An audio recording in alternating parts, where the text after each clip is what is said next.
ચાલી શકે। બે પ્રકારની સૃષ્ટિ ને ભગવાનની। ભગવાનની સૃષ્ટિમાં બે પ્રકાર, એક સ્થાવર છે ને એક જંગમ છે, એક ચર છે ને એક અચર છે। તો સ્થાવર જંગમ અને ચર અચર બધામાં શું છે? જળ અને ચૈતન્યનો સમન્વય।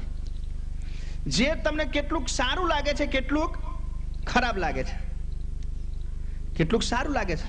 કુદરતની રચના જેટલા ઘાટો છે, કેટલાક સ્થાવર ઘાટો છે, કેટલાક જંગમ ઘાટો છે। આ સ્થાવર ઘાટો અને જંગમ ઘાટોમાં કેટલાક ઘાટ તમને ગમે છે અને કેટલાક ઘાટ નથી ગમતા। કેટલાક સારા દેખાય છે, કેટલાક સારા નથી। આપણા બારણે આગળ બે ચાર આંબા ઉગે તો કેવા ગમે ને આપણને, બહુ સારા છે। અને બે ચાર બાવળિયા ઉગે તો આપણને ગમતું નથી, બરાબર છે। દૂધ આપનારી ગાય કદાચ આપણને મળી આવે ને આપણા બારણે બંધાઈ જાય તો આપણને સરસ ગમે, પણ રાત્રે કોઈ ચિત્તો કે વાઘ જો ઘરમાં પેસી જાય તો ના ગમે, સાપ આવી તો એ ના ગમે। આમ જોવા જઈએ તો બંનેમાં શું છે? જળ અને ચૈતન્ય, બેમાં એક જ વાત છે। સિંહ, વાઘ, ચિત્તા, સાપ એમાં પણ જળ અને ચૈતન્યનો સંયોગ છે, અને જે ઘાટ આપણને ગમે છે એમાં પણ જળ અને ચૈતન્યનો સંયોગ છે। એવું સ્થાવરમાં જે વૃક્ષો આપણને ગમે છે એમાં પણ જળ ચૈતન્યનો સંયોગ છે, અને જે નથી ગમતા તેમાં પણ જળ અને ચૈતન્યનો સંયોગ છે। સ્થાવર જંગમમાં જે સારું દેખાય કે નરસું દેખાય એ બધું જળ ચૈતન્યનો જ સંયોગ છે। વસ્તુ વિચારતા વિવિધ વગ નવ રહ્યું। વસ્તુ જો વિચારવા જઈએ તો આપણને ભેદ નથી રહેતો કે આ બધામાં વસ્તુ શું છે? પાંચ મહાભૂત અને એને ચૈતન્ય કરનારો અંશ। વસ્તુનો વિચાર કરીએ તો ભેદ નથી રહેતો। જેમ ગઈકાલે એક વાત કરી હતી કે વસ્તુનો વિચાર કરીએ બધી જ ખાંડ છે, માત્ર ઘાટની જ ભિન્નતા છે, અને એ પ્રમાણે વિચારીએ તો વિષ્ટા અને મિષ્ટાન બેમાં કોઈ અંતર નથી, બેઉ એક સમાન છે। પદાર્થની દ્રષ્ટિથી વિચારીએ તો પાંચ તત્વો એમાં સમાયેલા છે, પણ આપણી અજ્ઞાનતાને કારણે આપણને અમુક વસ્તુ ગમે છે અને અમુક વસ્તુ નથી ગમતી। અમુકનું આકર્ષણ છે અને અમુક વસ્તુ પ્રત્યે આપણા હૃદયમાં દ્વેષ છે, નફરત છે। તો બાપજી કહે છે આ ક્યારે મટે? જ્યાં સુધી આ રાગ અને દ્વેષ બે મટે નહીં ત્યાં સુધી સુખ અને દુઃખનો અંત આવે જ નહીં। રાગ અને દ્વેષ, હર્ષ અને શોક બેઉ વિકાર છે। રાગ દ્વેષ વિકાર છે। તમને જેનો મોહ છે એમાં રાગ છે, એમાં પ્રેમ છે, અને જે નથી ગમતું એમાં દ્વેષ છે। ખાવા બેસે તો નથી બનતું એવું, ગુણ વાળું છે માટે ગમે છે કે નથી ગમતું એવું નથી। ઘણા લોકો એવા છે, જમવા બેસે તારે કહો તો 12% શાક મૂકો તમને બહુ ગમે, અને કારેલા આવે તો મોડું કડવું થઈ જાય। ગુણને કોઈ સંબંધ નથી, પણ આપણી રુચિનો વિષય છે, જેવી રુચિ એટલે અજ્ઞાન છે। બાપજી કહે છે વસ્તુ વિચારતો વિવિધ વગ નવ રહ્યું। અખિલ ભવ અંશોનો આદ્ય ધરતું। આખી સૃષ્ટિની અંદર તમે વિચારો તો બધું જ અંશ થકી જ ચૈતન છે, અને અંશનો વિચાર કરીએ તો બાકી બધી વસ્તુઓમાં તત્વો ભરેલા છે। તો રાગ દ્વેષ ક્યારે મટે? મોહ ક્યારે મટે? લોભ ક્યારે મટે? જ્યારે બધી વસ્તુનો તત્વની દ્રષ્ટિથી જોવામાં આવે ત્યારે, તત્વ દ્રષ્ટિથી કે ભાઈ આ બધા જ પાંચ તત્વો છે, બધા જ નાશવંત છે। તું એક જ અજર અમર ચૈતન છો, માટે ચૈતનનો જ વિચાર કર। બધામાં જેમ તારામાં ચૈતન છે, માન્યમાં પણ ચૈતન છે, એક ચૈતન છે, અખંડ ચૈતન છે। આ બધો ભેદ તત્વોનો છે। તત્વની બાદબાકી માણસ જો સમજથી કરે તો રાગ દ્વેષ અને પેદા ના થાય।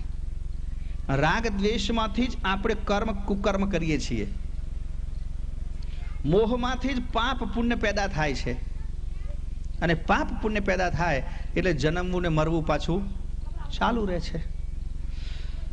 જીવને શિવ કૈવલ કારણ લહું, પુણ્યને પાપ અવતરતું ને મરતું। જીવ શિવ એ પણ કૈવલ કર્તાના જ કારણે પેદા થયા છે, અંશો જ છે। એક કૈવલ કર્તામાંથી કોઈક જીવ થાય છે, એમના અંશમાં કોઈક જીવરૂપ છે તો કોઈક શિવરૂપ છે। અંશ એક જ છે, પણ જેને વધારે વિભૂતિ મળી એ મોટો ગણાયો, જેને વિભૂતિ ના મળી એ લઘુ ગણાયો. બીજો કોઈ ફેર નથી. પુણ્ય ને પાપ અવતરતું ને મરતું. બસ આગળ કહ્યું તેમ કે રાગ દ્વેષમાંથી કર્મ પેદા થાય ને એ કર્મના કારણે પાપ અને પુણ્ય થાય. એ પાપ અને પુણ્યના કારણે જન્મ અને મરણ આપણને લાગુ પડે છે. સ્થાપ ઉત્થાપ મન વ્યાપ સમજે સમયો જગત જંજાળ ઉર આડ ધરતું. પરંતુ આ સમજાય કે પુણ્ય અને પાપથી જ જન્મવું મરવું પડે છે. સાથે કૈવલ કરતાના અંશોના જ સ્વરૂપ જીવ અને શિવ છે. કોઈ ભેદ નથી. પ્રકૃતિના કારણે આ ભેદ દેખાય છે. આવું જ્યારે સમજાય, બાપજી કે સ્થાપ ઉત્થાપ મન વ્યાપ સમજે સમયો.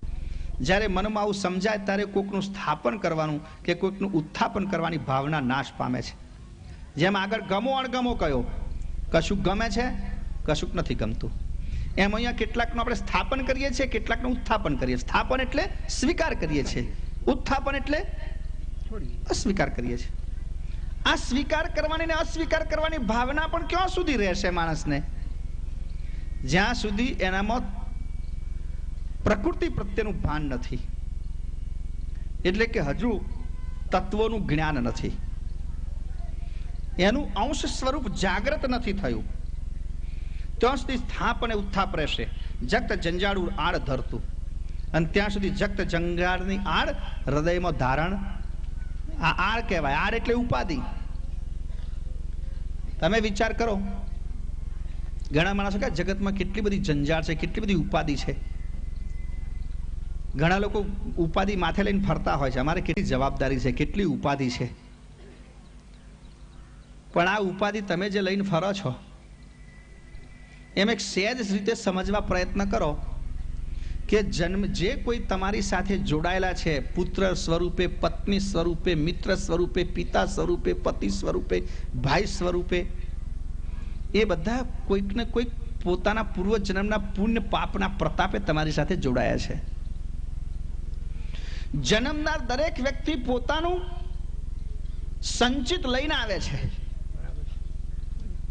તમારે તો માત્ર કર્તવ્ય નિભાવવાનું છે, એના બોજા નીચે દબાવવાનું નથી. પિતા તરીકેનું કર્તવ્ય તમે કર્તવ્ય નિભાવો, પુત્ર તરીકેનું, માતા તરીકેનું, ભાઈ તરીકેનું, પતિ તરીકેનું, પત્ની તરીકેનું.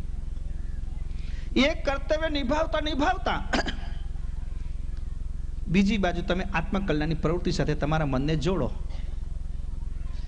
આ બોજા નીચે દબાઈ જવાનું કારણ શું છે? તમે એટલી ચિંતા કરશો તો યદ ભાવી તદભાવી. મહાપુરુષો કહે છે કે જે થવાનું છે તે થવાનું છે. અને કુદરતના ક્રમમાં એક બહુ સરસ શ્લોકો કે લખ્યો છે, નગ્નત્વમ નીલકંઠસ્ય મહાહિશયનમ હરે. તમે જુઓ, આખી દુનિયા કહે છે જેમની પૂજા કરે છે એવા શિવ અને વિષ્ણુ બેની દશા કેવી છે કે છે નગ્નત્વમ નીલકંઠસ્ય. નીલકંઠ મહાદેવ, એમને ટેરિકોટન કે પોલેસ્ટર કે આજનું નવું જીન્સ તો નથી જ, પણ ચામડું જ પહેરીને ફરવું પડે છે. નગ્નત્વમ નીલકંઠસ્ય મહાઅહિશયનમ હરે. અને હરિ એમને સુવા માટે કેવું? મહાઅહિ. અહિ એટલે સાપ. એમને સાપની પથારી પર સૂવું પડે છે. સારો ડલ્લો પીલો ના મળે તો ગોદડું તો મળવું તું કે ના. કુદરતનો જે ક્રમ છે એને સ્વીકાર્યા વગર કોઈનો છૂટકો. એમાં કોઈને હર્ષ શોક પણ કોઈ હર્ષ શોક નથી. અને આપણે કેટલા બધા શોકાતુર બનીએ જુઓ તો ખરા સહેજ વારમાં. અને તેમાં જે આપણા શ્રેષ્ઠનું હોય તે હોય. જો કે આપણે તો સારું છે, આપણે તો જેટલા ધાર્મિક કાર્યક્રમો હોય એમાં બધી પ્રકારના માણસો આવે છે. બધી પ્રકારના એટલે જેને સમાજની ભિન્નતાની દ્રષ્ટિ, કર્તાની આ જ્ઞાનની દ્રષ્ટિથી વિચારીએ કરીએ તો અહીં કોઈ ભેદ છે જ નહીં. બધા જ અંશો છે, બધા જ કૈવલ કર્તાના અંશો છે. પણ સામાજિક ભેદ, સામાજિક ભેદની દ્રષ્ટિથી, લૌકિક ભેદની દ્રષ્ટિથી વિચારીએ તો કેટલાક સારા ભણેલા લોકો આવે છે, શિક્ષિત લોકો, કેટલાક ગામડાના પણ અશિક્ષિત લોકો પણ આવે છે. અશિક્ષિત એટલે સમજ ઊંડી છે એટલે આવે છે, અશિક્ષિત એટલે અભણ ના માનશો પાછા. હું તો અશિક્ષિત એમને માનું છું કે જેમને આમાં કશી સમજણ નથી પડતી, બરાબર. પણ શિક્ષણની દ્રષ્ટિ, વ્યવહારિક શિક્ષણની દ્રષ્ટિથી કેટલાક સારા સંપન્ન લોકો આવે છે આર્થિક દ્રષ્ટિએ, કેટલાક સાધારણ લોકો પણ આવે છે. પણ આપણે તો એક નિયમ છે, નો વીઆઈપી. જાણો છો ને, આ એક પરંપરા. ઘણા લોકો કહે છે થોડુંક વર્ગીકરણ પાડવાની જરૂર છે. મેં કહું પણ ત્યાં નહીં વર્ગીકરણ. કૈવલ કરતાના દરબારમાં કોઈ વર્ગીકરણ નહીં. અમુક લોકો માનતા હોય છે કે ભાઈ વીઆઈપી ને વિશેષ ટ્રીટમેન્ટ આપો, સામાન્ય લોકોને સામાન્ય, જેમ જેમ ટ્રીટમેન્ટ આપો એમ એમના ગજવામાંથી ભાર હલકો કરાય ને. એ તો કે જેને દાન આપવું હોય એની ભાવનાથી આપે,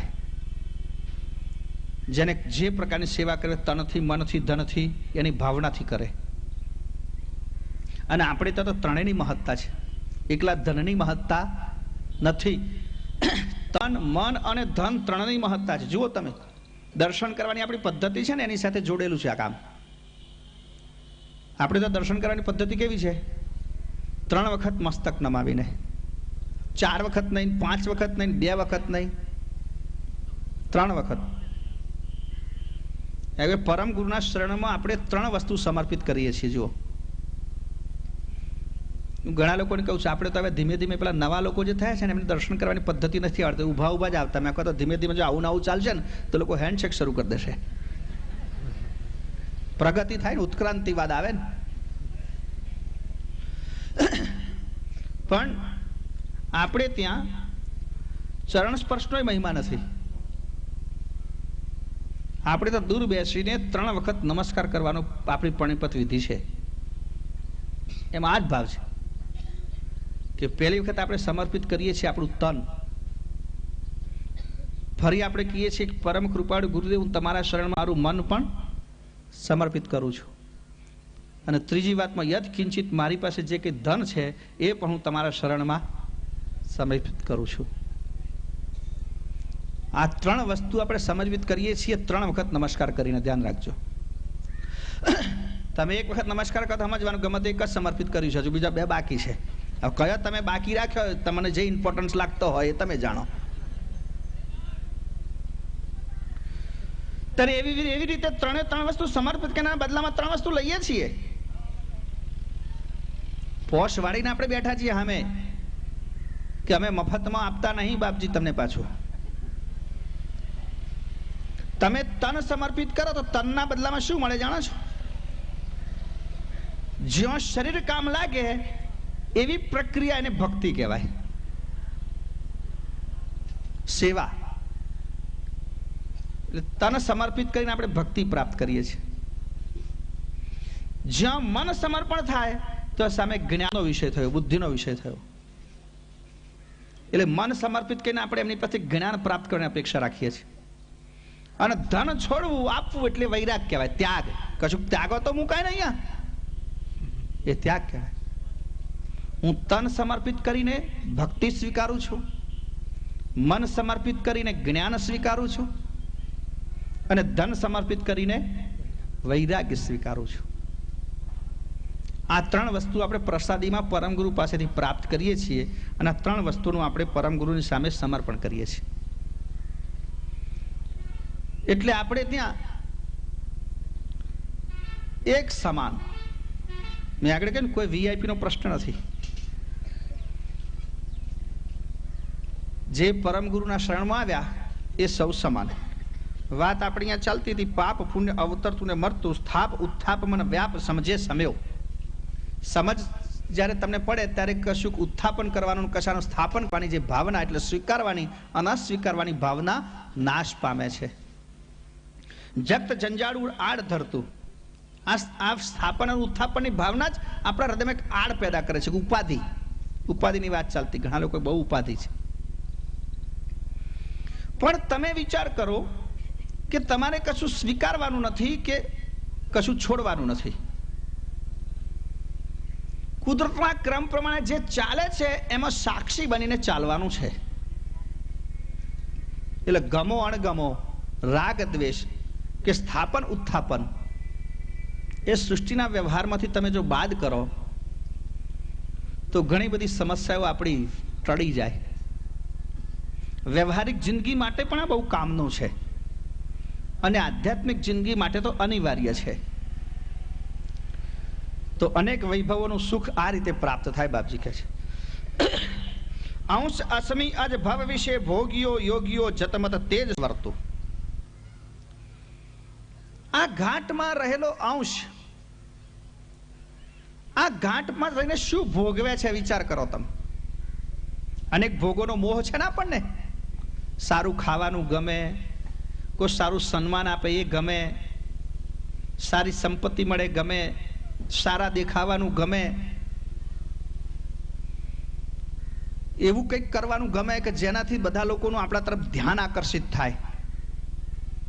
વધારે તો લોકોની આ અપેક્ષા હોય છે. આજે નવામાં નવો મોહ શું છે લોકોને કે અનેક લોકોનું આપણા તરફ એટેન્શન થાય.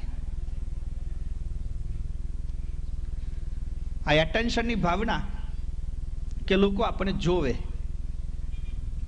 એટલે અત્યારે ભોગવવા કરતા દેખાવમાં વધારે લોકો પડી ગયા છે. તમે જોજો હવે દેખાવ, શોનું મહત્વ આજકાલ બહુ બહુ વધી ગયું. એ ઘણી વખત લોકો આટો વેચીને પણ ગાજર ખાય શો માટે. હવે વિવિધ પ્રકારની પ્રવૃત્તિમાંથી આ જીવાત્મા શું પ્રાપ્ત કરે છે, અંશ શું પ્રાપ્ત કરે છે? બાપજી કહે છે માત્ર ચાસમી. રજોગુણ સતોગુણની અસમી આસ ઘાટમાંથી અંશ પ્રાપ્ત કરે છે. અને અસમી માટે આપણે વિવિધ પ્રકારનો કર્મ કરીએ છીએ, પરંતુ સમજપૂર્વક કર્મ કરીએ. એક સામાન્ય દાખલો લઉં કહું તમને કે આપણને જુદી જુદી પ્રવૃત્તિમાંથી એક આનંદ પ્રાપ્ત થાય છે. ગઈકાલે વાત કરતી ને રજોગુણ, આનંદનું સ્વરૂપ રજોગુણ છે. કોઈ પણ પ્રકારના આનંદનું સ્વરૂપ રજોગુણ છે. તો જુદું જુદું કરવામાં આપણને એક રજોગુણ પ્રાપ્ત થાય છે, એક આનંદ પ્રાપ્ત થાય છે. હવે એમાં કેટલાક માણસો એવા હોય છે કે જેમને પરોપકાર કરવામાં આનંદ પ્રાપ્ત થાય, કોઈની સેવા કરવામાં આનંદ પ્રાપ્ત થાય, કોઈને મદદરૂપ થવામાં આનંદ પ્રાપ્ત થાય. કેટલા લોકોને કોકને દુઃખી કરવામાં આનંદ પ્રાપ્ત થાય. હેરાન કરી નાખ્યો કે બિચારાને, એનો એને આનંદ થાય. કોઈકને સેવા કરવામાં આનંદ થાય, કોઈકને અવરોધ પેદા કરવામાં આનંદ થાય. જોજો આ એક પ્રસંગ છે. આમાં અનેક લોકોની સેવા હોય ને, વિષ્ણુભાઈ પ્રસંગીઓ જો બીજા બધા એમના પરિવારજનો પણ અનેક ઘણા લોકોનો સહયોગ હોય તો કાર્ય થાય. તો સહયોગ કરનાર શું મળવાનું કહો? આપણે તો સર્ટિફિકેટ નહીં આપતા, થેન્ક્સ નહીં કરતા, પણ એમને એમ થાય કે ભાઈ અમે 2-3 દિવસ 4 દિવસ 5 દિવસ જ્યારથી આ કાર્યક્રમનું આયોજન થયું ત્યારથી સાથે રહ્યા. એ સેવાનો એક આનંદ પ્રાપ્ત થાય. જ્યારે કોઈક માણસ એવો હોય, રસ્તો મળે, કંઈક મોકો મળે તો આમાં કંઈક ભંગાર પાડી આવીએ. ઓછા હોય ધાર્મિક કામમાં કરનારા, પણ હોય ના હોય એવું નહીં કે તમે માનશો નહીં કે બધા રાક્ષસો મરી જ ગયા હે. પૃથ્વી કે નિર્વંશ થતી નથી. તમે તમારા ખેતરમાં કાયમ દર વર્ષે નિંદાનિંદ કરો છો તો કંઈક ને કંઈક કચરું તો પાછું આવે છે. દર વર્ષે લોકો નીંદે છે ને ખેતરમાં, તો એ ક્યાંથી આ બધું આવતું છે કહો? કેટલા હોશિયાર ખેડૂતો તો એવા છે કે કહે છે કે અમે અમારું ખેતર એવું સાફ રાખીએ છીએ કે કચરાની દાંત ખતરોડવા માટે સળીએ ના મળે કે છે અમારા ખેતરમાં. તો આટલું બધું સાફ કર્યા પછી પણ પાછું બીજા વર્ષે વનોગું. એવું દુષ્ટ જીવનની પેદાશ પણ બાપજી કહે છે આવી હોય છે. હવે હું શું કહેતો કે આ બધું કરવામાં પેલાને શું મળે? આનંદ. કોકને સેવા કરવામાં આનંદ મળે અને કોકને અવરોધ કરવામાં આનંદ મળે. સમજવાનું શું છે? બેઉ કર્મ થયા, બેઉ માણસોને અસમી મળી, આનંદ મળ્યો. એકમાં રજોગુણ સમાયેલો, એકમાં તમોગુણ સમાયેલો. એનો આનંદ પ્રાપ્ત થયો બસ. પણ એક શુભ કર્મ બને છે અને એક અશુભ કર્મ બને છે. તમે જોજો આપણા જૈન બંધુઓના જ્યારે પેલા પર્યુષણ શરૂ થાય છે ત્યારે ઉપવાસ કરે છે ને બધા, છાપામાં ફોટા આવતા હોય છે, આને 21 દિવસના કર્યા, આને 28 કરીને આને આટલા દિવસ કર્યા, અને સમાજ પાછળ એમનો સત્કાર કરે, એમનું સન્માન થાય, અને એમને પોતાને પણ એનો એક આનંદ આવે કે આટલો મેં સંયમ કેળવ્યો મારા મન ઉપર કે આટલા દિવસ સુધી હું ભૂખ્યો રહી શક્યો, એનો આનંદ જુઓ. અને અમારે ઘણી વખત કાર્યક્રમ એવું થાય છે, કેટલાક માણસો માથું મારીને 3 વખત નાસ્તો કરી આવે, પછી મનમાં મલકાય કે બિલન જે થવું હોય થાય, પણ આપણે 3 વખત અડાડી દીધું કે છે, એમને આનંદ થાય છે.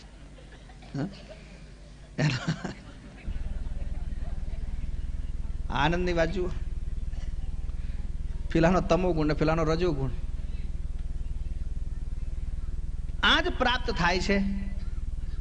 તો સમજવાનું એ છે કે તમે ઉપવાસ કરો તો પણ ચૈતન્ય સુકાવાનું નથી, અને દાડામાં 4 વખત જમો તો એ પેલો જાડો થવાનો એક જ વાત છે. કેટલાય માણસ એવા છે ઉપવાસ કરીને આનંદ પ્રાપ્ત કરે છે, સંયમ કરીને આનંદ પ્રાપ્ત કરે છે, ત્યાગ કરીને આનંદ પ્રાપ્ત કરે છે, કષ્ટ વેઠીને આનંદ પ્રાપ્ત કરે છે. જેને આપણે એમ કહેવાય કે આ કષ્ટ છે, પણ એમને એક જાતનો આનંદ છે. એની સામે કેટલાક માણસો એવા છે કે જે શરીર બગાડીને વૈભવ ભોગવે પાછો એનો આનંદ માને. આ તો વાત નીકળી ત્યારે કહું તમને, કેટલા માણસો એવા છે. એક વખત અમારે તો એક ભાઈ આવ્યો, ત્યાંનું બહુ ટ્રબલ એની શરીરની, એટલે ઘરના બધા લઈને આવ્યા હતા, એને યકૃતનો પ્રોબ્લેમ થયો હતો. હવે હું તો ડૉક્ટર નથી, પણ એ લઈને આવ્યા તો એ દ્રષ્ટિથી કે એ પ્રોબ્લેમ થવાનું કારણ મને કે તમે આનું દૂર કરાવો. સમજ પડી ને તમને? પીવાનું વધારે હતું, એને કિડનીનો પ્રોબ્લેમ થયેલો. ત્યારે બધાને વાત કરી, મેં એમને વાત કરી, મેં કહ્યું ભાઈ આ બધું ખોટું છે, આમાં શરીર બગડે, તમારા પૈસા બગડે. તા પેલો ભાઈ કે બાપજી શરીર બગડે, પૈસા જ ના બગડે. કેમ થાય કે મારા મિત્રો મફત જ પાય છે. મેં કહ્યું એટલું તું શીખ્યો છો, એટલે મફતનું છે માટે શરીર બગડે તોય એનો આનંદ લો. મારે કહેશે એવા સંબંધો મેં કેળવ્યા છે, પાછો એમ મેં એવા સંબંધો કેળવ્યા છે કે મારે પૈસો કાઢવો પડતો. ઓ મૂર્ખા, લાકડાના પૈસાઓ પેલા હાલ છે તને, મને લાગે છે. આનો આનંદ તો બાપજી કહે છે એમ યોગીઓ યોગ કરીને જતમત પર યોગ કરે છે. એ શું મેળવે કહો? એ પણ આવો, જેમ પેલો ભોગી એમ એક બાજુ યોગી. તો આપણે વિચારવાનું એ છે કે એવી પ્રવૃત્તિમાંથી મારે આનંદ મેળવવો કે જે મારા જીવન માટે બંધનરૂપ ના બને. કહે કુબેર યહાં યુગલ અવિલોકતા હું તારી મોજને આદ્ય સરતું. અહીંયા કહે છે એક જ મોજનો વિચાર કરવો જોઈએ, 2 યુગલનો જ મોજ, બીજો કશો જ નહીં. તો વાત સાચી છે ને? મોજ આનંદ ક્યારે આવે? એકલાને કોઈ દાડો આનંદ ના આવે. યુગલ બને એટલે આનંદ, જોડું બને એટલે આનંદ. અહીંયા ગઈકાલે 5મા પ્રભાતમાં જોડું બનાવી દીધું બાપજીએ. આદ્ય મદ અંત કૈવલ સર્વોપરી તે હરિ હું વરી આદ્ય. તો અહીંયા અંશ અને અંશી, કૈવલ કરતા ને આપણે, એ બેનું યુગલનું અવિલોકન, એ 2 પદનું અવિલોકન કરો ક્યાં છે? તો સંસારમાં તમને અખંડ મોજ મળે. અંશ અને અંશીના અવિલોકનમાંથી જ અખંડ મોજ પ્રાપ્ત થાય. આગળ મોજ મે મંગલમાં સોયન ભેગરો દિનાઉરા નવધરો ભીન ભાગી. રાગ બદલાઈ ગયો. અગમ મોજ મે મંત અલમસ્તન ભેગરો દિનાઉરા નવધરો ભીન ભાગી.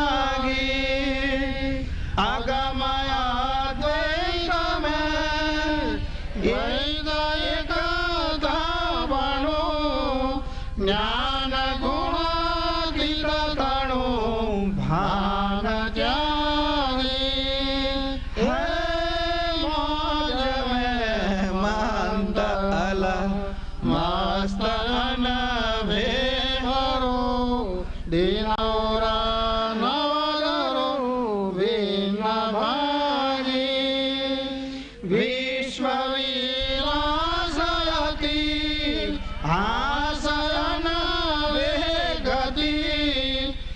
પતિની મતી પ્રેમ પાણી અંધસ કરણ ગુણ ઇન્દ્રિય એકાદશ સહિત પ્રકૃત મમ વ્રહિત જાગી હે મોજ મે મંદ અલ મસ્તયન દેવરો દિનૌરા નવધરુ ભીન ભાઈ કીટ પતંગ વિષ્ણુ એકી વાગે વસ્તુ જોતા ઉદે અસ્ત આગી શિવ શક્તિ પુરી કેશ સત ઈશ્વર વૃષ્ટિ પ્રકૃત ભઈ પ્રતપાણી હે મોજ મે મસ્ત અલ મસ્તયન ભેભરો દિનૌરા નવધરો ભેન ભાઈ વેશ વિચિત્ર બહુ ભાત વિવિધ દિવ્ય લક્ષ જોતા નહીં અક્ષરાણી સ્વે સર્વ અહંગ અનભે જગી દ્વેષ દુતિયો દધી શ્વેત જાગી હે મોજ મે મંદ અલ મસ્તયન ભેભરો દિનૌરા નવધરો ભેન ભાઈ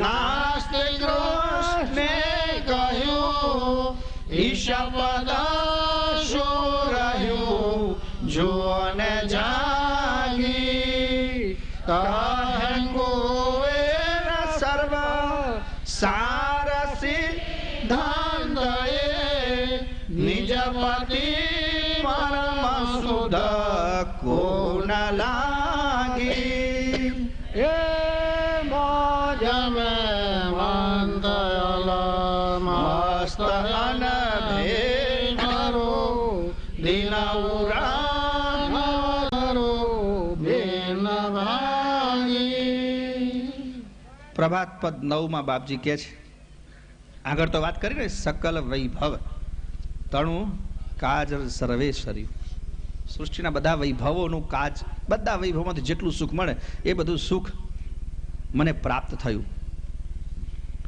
એથી આગળ કરે છે બાપજી આપણી દીનતા. મનુષ્ય દુઃખી છે, મનુષ્ય માનવ પોતાના મનથી વિચાર કરે છે આપણે પામર છીએ, દુઃખી છીએ, પીડિત છીએ. પરંતુ અહીંયા પરમગુરુ કહે છે કે આવું દિનહીન વિચાર કરવાની જરાય જરૂર નથી. મોજ મેમંત અલ મસ્ત અનભે ફરું. અરે કે છે નિર્ભયતાપૂર્વક સંસારમાં ફરો કે છે, કોઈ જાતની ચિંતા રાખવાની જરૂર નથી. કઈ પાછી ચિંતાના પ્રશ્ન 2-3 પાછા વિષયો થાય ને. ઘણા માણસો એમ વિચાર કરે, ઘણા લોકો ચિંતા વગરના છે જ, રાખતા નહીં ચિંતા, લાવ્યું તેનું આપવાનું જ નહીં, કે કોઈ જાતની ચિંતા એવી વાત નહીં. અહીંયા બાપજી કહે છે તમે તમારી જાતને જે દીન માનો છો, ગરીબ માનો છો, લાચાર માનો છો, પીડિત માનો છો, એ અજ્ઞાનતા છે. તમે કોણ છો? અજર અમર અંશ, કૈવલ કરતાના અંશ છો. તમે શરીર નથી, તમે મન નથી, તમે બુદ્ધિ નથી, તમે કોઈના પુત્ર નથી, કોઈના પતિ નથી, કોઈના ભાઈ નથી, કોઈની બહેન નથી, કોઈની માં નથી, કોઈના બાપ નથી. આ બધી સગાઈ શરીરની છે અને શરીર નાશવંત છે. જે વસ્તુ તમારી પાસે નથી એવો જે અહેસાસ થાય છે એ વસ્તુની પણ તમારે જરૂર નથી. શરીર ધર્મ વસ્તુ જુદી છે. તમે જે કે સંસારનો ભોગ ભોગવા સંસારની પ્રવૃત્તિ કરે માત્ર શરીર ધર્મ સમજીને કરો. શરીર ધર્મ સમજીને કરો તમને જરાય દુઃખ ના હોય. જેમ કોઈ શેઠિયો હોય, 2-4-5 પેઢી ચલાવતો હોય તો 2-4-5 નોકર રાખ્યા હોય ને, આ નોકર બધો ધંધો ચલાવે, રાત દિવસ મજૂરી કરે છે ને, મજૂરી કર્યા કરે, પણ મજૂરી પરથી ઉતર્યા પછી ઘેર ગયા પછી એને કોઈ જાતની ચિંતા ના હોય. શેઠને બીપી થાય, હા, મુનિમને ના થાય કોઈ દાડો. તેમાં ચોપડો બધો એ લખે, કેમ ના થાય?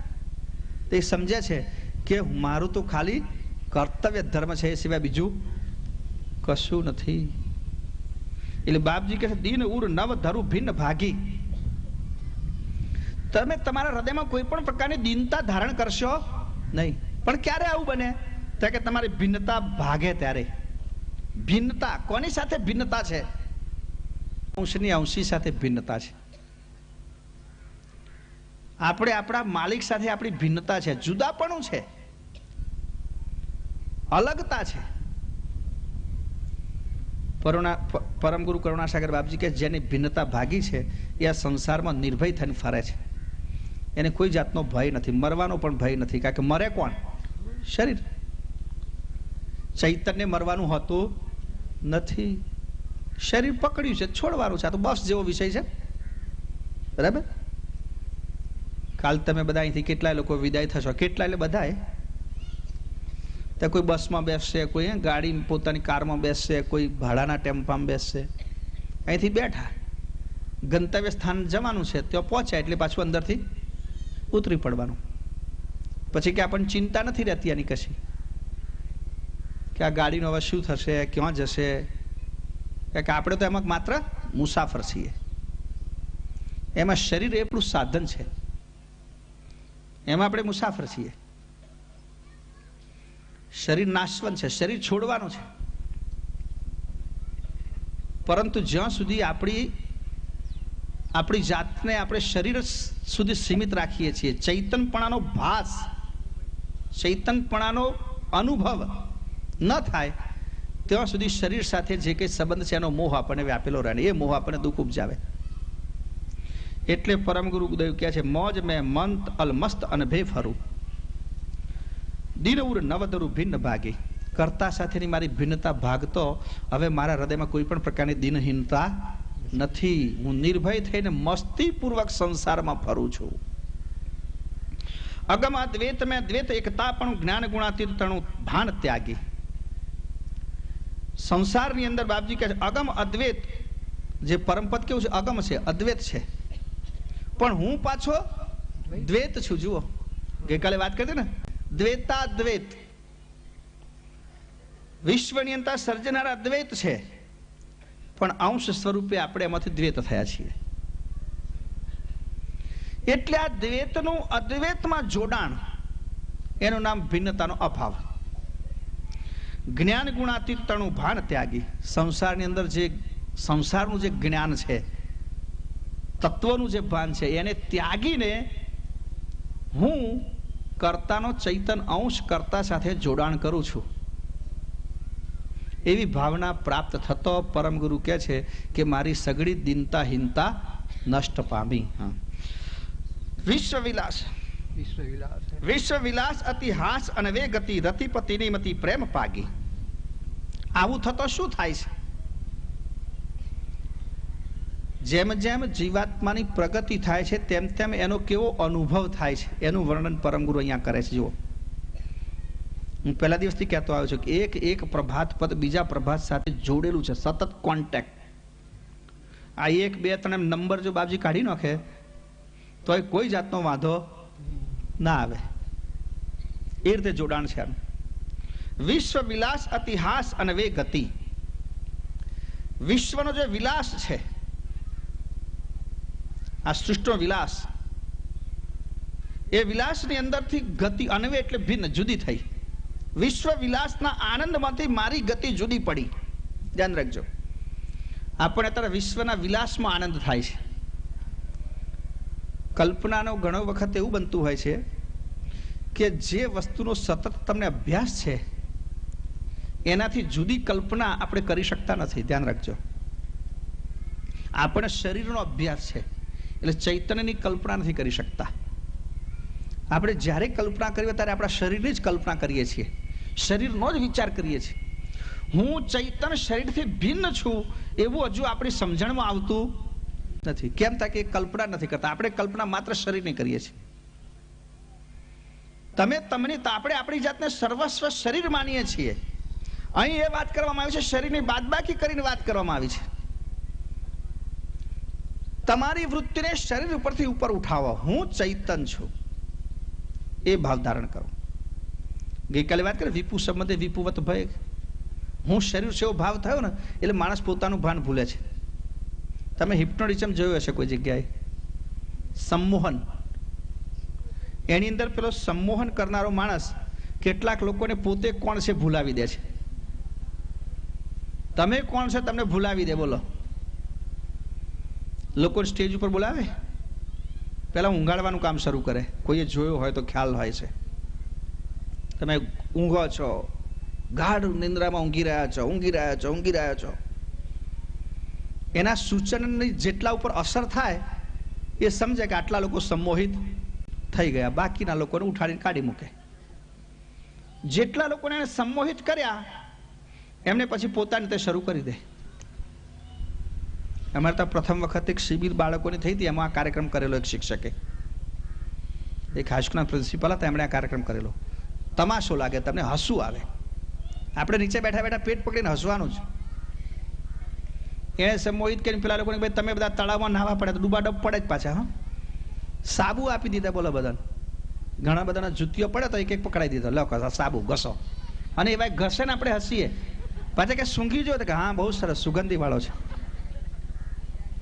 આવું કેમ? હકીકતમાં આપણે કેમ હસીએ છીએ કે આપણને ખબર છે કે આમને ખબર નથી કે આ સાબુ છે કે શું છે, પણ પેલાને પેલો આદેશ આપે છે, એ આદેશનું પાલન કરે છે.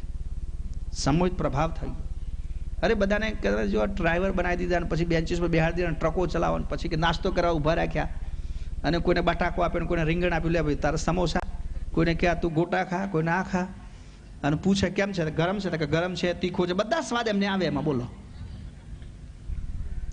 આ હકીકત કહું છું તમને. જેમણે જોયું હશે એમને મારી વાતમાં કંઈ બહુ આશ્ચર્ય નહીં લાગે. જેમણે નહીં જોયું હોય એમને એમ લાગતું છે કે આવું બને, પણ હકીકત છે. તો આ સંમોહન થવાને કારણે એ પોતે ભૂલી ગયા કે હું કોણ છું. અમારા તો એ પ્રોગ્રામમાં છેલ્લે પેલા જે ભાઈ જે હતા, બળદેવભાઈ કરીને હતા, એમણે આ છોકરાઓને ચણિયા ચોળી પણ પહેરાવી દીધા. હાઈસ્કૂલના છોકરા પાછા સ્ટેજ ઉપર નચાડાય ખરા, અને પછી એમાંથી જાગૃત કર્યા, જગાડી દીધા. જગાડ્યા પછી જે છોકરા પડીને ભાગ્યો, આ શું પહેર્યું કે છે. જાગ્યા પછી ખબર પડ્યું કે આ તો અમારો વેશ. પણ ઊંઘમાં હતા બધું પહેરી દીધું. એને સંમોહનમાં હતા માટે બધું કર્યું. પેલો જેમ કહ્યું તેમ કર્યું. ગુરુ કહે છે કે આપણી આ દશા છે. પરસ્વાધીન સો પ્રકૃતિ વસે જિનકે કરત કરાલ, તેનું વિકરાણ વિચરણ મેં ઉલજે હું અંશ નિરાલ. આપણે પણ પ્રકૃતિના સંમોહનમાં છીએ. પેલા તો 15 મિનિટમાં સંમોહિત કરી દીધા હતા. આપણે તો કેટલા યુગોથી સંમોહિત થયેલા છીએ. 15 મિનિટમાં કોઈક માણસ કોઈને સંમોહિત કરી શકે છે, અને ધારે એ રીતે એની પાસે કામ લઈ શકે છે. તો પ્રકૃતિ આપણને કેટલા યુગોથી સંમોહિત કરેલા છે. એટલે આપણને જેમ નાનપણથી જ કહ્યું કે ભાઈ તું લાલો એટલે લાલો જ, બસ. ગરડો થાય તો એ ભૂલે ને મારું નામ ત્યાં ઊંઘમાંથી ઉઠે કહી દે લાલો. પેલા 15 મિનિટમાં કહ્યું તું ઊંઘી જા, બરાબર છે, એમાં ઊંઘી ગયો. આપણે જન્મ્યા ત્યારથી આપણે સંમોહન શરૂ કર્યું છે. એટલે એ સંમોહનમાંથી બહાર કાઢવા માટેનો આ પ્રભાત પદ છે કે તું લાલો નથી, કે કાળિયો નથી, ધોળિયો નથી, કશું નથી, તું મોહનભાઈ નથી, મથુરભાઈ નથી. તું શુદ્ધ વિશ્વનતા સર્જનહારનો ચૈતન અંશ છે.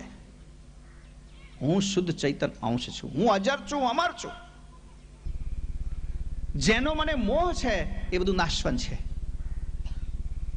આપણને સંમોહન થયું છે, સંમોહનમાંથી જગાડવા માટે આ વારંવાર આ વાતને જુદી જુદી રીતે દિવ્ય પરમ ગુરુ આપણી સામે પ્રગટ કરે છે. અને પ્રભાત મંગળમાં એ જ વસ્તુ મૂકી છે બાપજી. કેમ? કે રોજ તમે એનું સ્મરણ કરો તો કદાચ સંમોહનમાંથી જાગી શકો, માયાના સંમોહનમાંથી, પ્રકૃતિના સંમોહનમાંથી તમે મુક્ત થઈ શકો. તો બાપજી કહે છે જે પ્રકૃતિના સંમોહનમાંથી મુક્ત થયો એને વિશ્વ વિલાસ ઇતિહાસ અને વે ગતિ, વિશ્વના વિલાસનો જે આનંદ છે એમાંથી એની ગતિ જુદી પડે છે.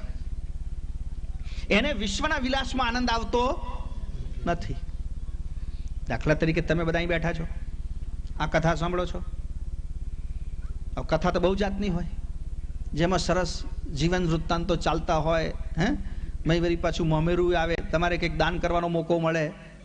હે ને? બરાબર. કેટલા લોકો એમ વિચાર કરે કથામાં એટલે શું થાય કે ભાઈ કંઈ સાડી દાન આપવાની હોય બહેનોને, કંઈ મોમેરું આવે, કંઈક મંગળ ફેરા આવે, એ કથા કહેવાય. પણ કેટલા લોકોને આ કથામાં રસ ના પડે. કુંભ મેળોની એક વાત કહું તમને. કુંભમાં આપણો કેમ્પ હતો, અલ્હાબાદ કુંભમાં લગભગ 1.5 મહિના કેમ્પ રાખેલો. ત્યાં કેમ્પમાં મોટે ભાગે શું હોય, બધા આખા ભારતના સાધુ સંતો મહાત્માઓ પોતપોતાના કેમ્પ લગાવીને કુંભમાં બેઠા હોય. એક અનુષ્ઠાન થાય, એક સત્સંગ થાય. ત્યારે આખો દિવસ તો શું પ્રવૃત્તિ ચાલે, સવાર સાંજ ઉપાસના હોય, કલાક એક પ્રવચન હોય. તો સ્ટેજ બેજ બધું બનાવેલું હોય દરેક પોતપોતાના કમ્પાઉન્ડમાં. આવું મંચ બનાવેલો હોય, આવો મંડપ બનાવેલો હોય, તો લોકો સવાર બેસે, ઉપાસના કરે, કથા કરે. બાકી દિવસમાં ખાલી હોય. તો ત્યાં મથુરા વૃંદાવનથી મંડળીઓ ફરતી હોય છે, લીલાવાળી. એ લોકો આવા જ્યાં જ્યાં મંડપો હોય ત્યાં જાય અને પોતાની લીલા ભજવે. એટલે એમને તૈયાર સ્ટેજ મળે, એમને કશું વાપરવાનું નહીં. અને જે લોકો લીલા જોવા આવ્યા હોય એમાં કંઈક ને કંઈક આપે. તો આપણો સ્ટેજ જોઈને પણ એક મંડળી વાર આવ્યા. મેં કહ્યું ભાઈ તું બરોબર, તારી મેળે રાસલીલા કર, વાંધો નથી અમને, ચલો આ એક ધાર્મિક ક્રિયા છે, લોકો જોશે, પણ તારે લેવાનું શું? ત્યાં કશું લેવાનું નહીં કહેશે. તમે કહેશો તો 100-200 રૂપિયા હું અહીં મૂકીને જઈશ ભેટ. મેં કહું ના ભાઈ એવું નહીં, તું તારો ધાર્મિક કાર્યક્રમ, અમારે કશું તને આપવું નહીં, પણ તારે કશું લેવું હોય તો કે 200-500 રૂપિયા હું તને આપી દઉં. કે ના કહે છે કઈ જરૂર નથી. કેમ તારે મફત કરીશ? કે મફત ને હમણાં હું રાસ શરૂ કરીશ ને એટલે બેઠેલા ફટોફટ નાખશે. મેં કહું દોસ્ત તું એ નિરાશ થઈશ, ક્યાં કઈ અહીંયા જે બેસનારા એવા છે ને કશું નહીં નાખે. કેમ કે છે અહીંયા બધા ગરીબ જ આવવાના? ના, ગરીબ નહીં, શ્રીમંતે આવવાના, તવંગર અહીંયા છે, પૈસાદારે છે. પણ તારી આવી કથા સાંભળવાના ટેવાયેલા, એમને લીલામાં રસ પડે નહીં. એ બેસશે, થોડી વાર બેસશે અને કદાચ કોતુહલતા વસાત બેસશે, પણ અધ્વસ્તને ઉઠીને જતા રહેશે. પછી તું તારા વગાડનારા એટલા જ હશે. નાના કહેશે એવું બને નહીં. અને એણે કથા મારા ના કહેવા પર શરૂ કરી. અડધો પોણો કલાક ચલાયા પછી પાછો મારી પાસે આવ્યો. મને કહે બાપજી અમે તો બંધ કરીને જઈએ છે. કે કોઈ અમે બેસતું નહીં, બેઠેલા બધા ઉઠીને. બાપજી કહે છે ને પ્રથમ ઘોડીપદની અંદર એક વાત કહી ને, પેલું ઘોડીપદ છે એની લગભગ છેલ્લેથી બીજી ચોપાઈ. આદો અંશ વંશ હમ જાકો અવધ કાળ નહીં ખાસી, નિજ ઘેર જઈ સુરત લાગી આન્ય દેવતે ઉદાસી. જેને નિજ પતિ સાથે સુરતા લાગી એને બીજી ઉપાસનામાં ચિત્ત ચોટે નહીં, બધામાં ઉદાસ જ રહે. આમાં શું કરવાનું? એમ કે આમાં શું? એમ બાપજી કહે છે કે જેની ગતિ, જેનો અદ્વૈત ટળ્યો છે એને વિશ્વ વિલાસ ઇતિહાસ અને વે ગતિ, એને વિશ્વના વિલાસમાં કોઈ આનંદ આવતો નથી. અને બને છે ઘણી વખત અમારે ત્યાં કાર્યક્રમ જ્યારે હોય ત્યારે લોકોને સત્સંગમાં જે મજા આવે બીજી બાબતમાં મજા ના આવે. બીજી બાબત એમના માટે ગૌણ બને છે. અન્ય જગ્યાએ સત્સંગ ગૌણ હોય, એના માટે આગતા સ્વાગતા મહત્વની હોય. હા અમને બોલાયા, હા બાપજી ખુદ બોલાયા, હાથમાં પડીકું ભરીને પ્રસાદ આપ્યો અને ખાધા વગર તો જશો જ નહીં એમ કહ્યું, બસ પતી ગયું. એથી બીજું વધારે કશું જોઈએ નહીં. આપણો ભાવ તરી ગયો, એક વખત ખાધું એટલે આખો જન્મારો આપણો જતો રહેજો. એમને એમાં આનંદ કે ભાઈ ભક્તિની પ્રકાર છે ને, કેટલાકને જ્ઞાન વાલું હોય, કેટલાકને માન વાલું હોય, કેટલાકને તાન વાલું હોય. ધનાધન બરાબર કે છે, કૂદવાનું ચાલે છે, રાસ લીલા. કેટલાકને ધાન, કેટલાને ખાવાનું બરાબર મળે છે ને, મું વારું કે જે થવું હોય થાય. કેટલાકને માન કે આપણું સન્માન સચવાય છે ને, કથામાં તો કઈ રસ પડતો નથી, પણ આપણને આવો બેસો, ઓ કેમ છે એટલું તો કહે છે ને કોક, આપણું કામ ચાલ્યું કે છે. આ જુદા જુદા વિલાસ છે સંસારના. કોકને કશાકનો આનંદ છે, કોઈને કશાનો આનંદ છે. બાપજી કહે છે જેને આ સંસારના ગુણનો ત્યાગ કર્યો છે અને અંશીપદ સાથેનું મિલાન થયું છે, એને વિશ્વના વિલાસનો કોઈ આનંદ નથી. રતિપતિની મતિ પ્રેમ પાગી. કેમ? એનો રતિ ગણો, પ્રેમ ગણો એ પરમપદ સાથે, પતિ સાથે જોડાયેલો છે, એટલે બીજા કશામાં એને રસ નથી. વિશ્વના વિલાસમાં કેમ રસ નથી? તો કે છે રતિપતિની મતિ પ્રેમ પાગી. એની મતિ કર્તાનો પ્રેમ પ્રાપ્ત કરીને બેઠેલી છે. ભગવાનનો, સર્જનહારનો, અંશીનો પ્રેમ પ્રાપ્ત કરીને એની મતિ વિરામ પામી છે, એટલે સંસારના બીજા પદાર્થમાં એને પ્રેમ નથી. અંતસ કણગુણ ઇન્દ્રિય એકાદશ સહિત પ્રકટમાં રહિત જાગી. અને પછી જ્યારે તમે જાગ્રત થાવ ને ત્યારે આ શરીરના બધા અંગ પણ તમે જે દિશામાં આવે એ દિશામાં જ મદદ કરે. ધ્યાન રાખજો. તમારું અંતસ્કરણ, તમારી ઇન્દ્રિયો અને તમારા ગુણગણ એ પણ તમે આમાં સહકાર આપે. તમને શામાં રસ પડે એ પ્રમાણે અમને સહકાર મળે. આનો આ જ માણસ વિષય વિલાસમાં પ્રવેશે એટલે આની આ જ ઇન્દ્રિયો, આના આ જ અંતસ્કરણ, આના આ જ આપણા બધા ગુણગણ એ પાછા આપણને વિષય વિલાસમાં સાથ આપે. શરીરમાં કશું બાદબાકી કરવાની જરૂર નથી. જુઓ, ધ્યાન રાખજો. ભગવાનને પ્રાપ્ત કરવા માટે જ પણ આ જ સાધન છે.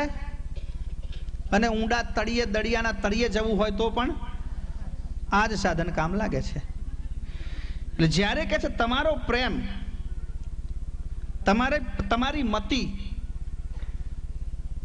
પતિ પ્રત્યે, સર્જનહાર પ્રત્યે જોડાય તો સમજવાનું તમારા અંતસ્કરણ અને તમારું મન અને તમારી ઇન્દ્રિયો પણ આ દિશામાં તમને સહકાર આપશે. કીટ પતંગ અજ વિષ્ણુ એકી લગે, વસ્તુ જોતા ઉદે અસ્ત આગી. શિવ શક્તિ પુની શેષ સત ઈશ્વર, પૃષ્ટિ પ્રકૃત ભઈ પ્રતપ્યાગી. બાપજી, કીટ પતંગ અજ વિષ્ણુ એકી વગે, વસ્તુ જોતા ઉદે અસ્ત આગી. આમ જોવા જઈએ તો કે છે વિષ્ણુથી માંડીને કીટ, પતંગ, અજ, વિષ્ણુ બધાનો ઉદય ને અસ્ત એક જ પક્ષે છે. એને જળ ચૈતન્યનો સંબંધ જ છે. બધામાં જ એક ચૈતન છે. એ જ ચૈતન એમાં પ્રવેશે એટલે એમનો ઉદય થાય.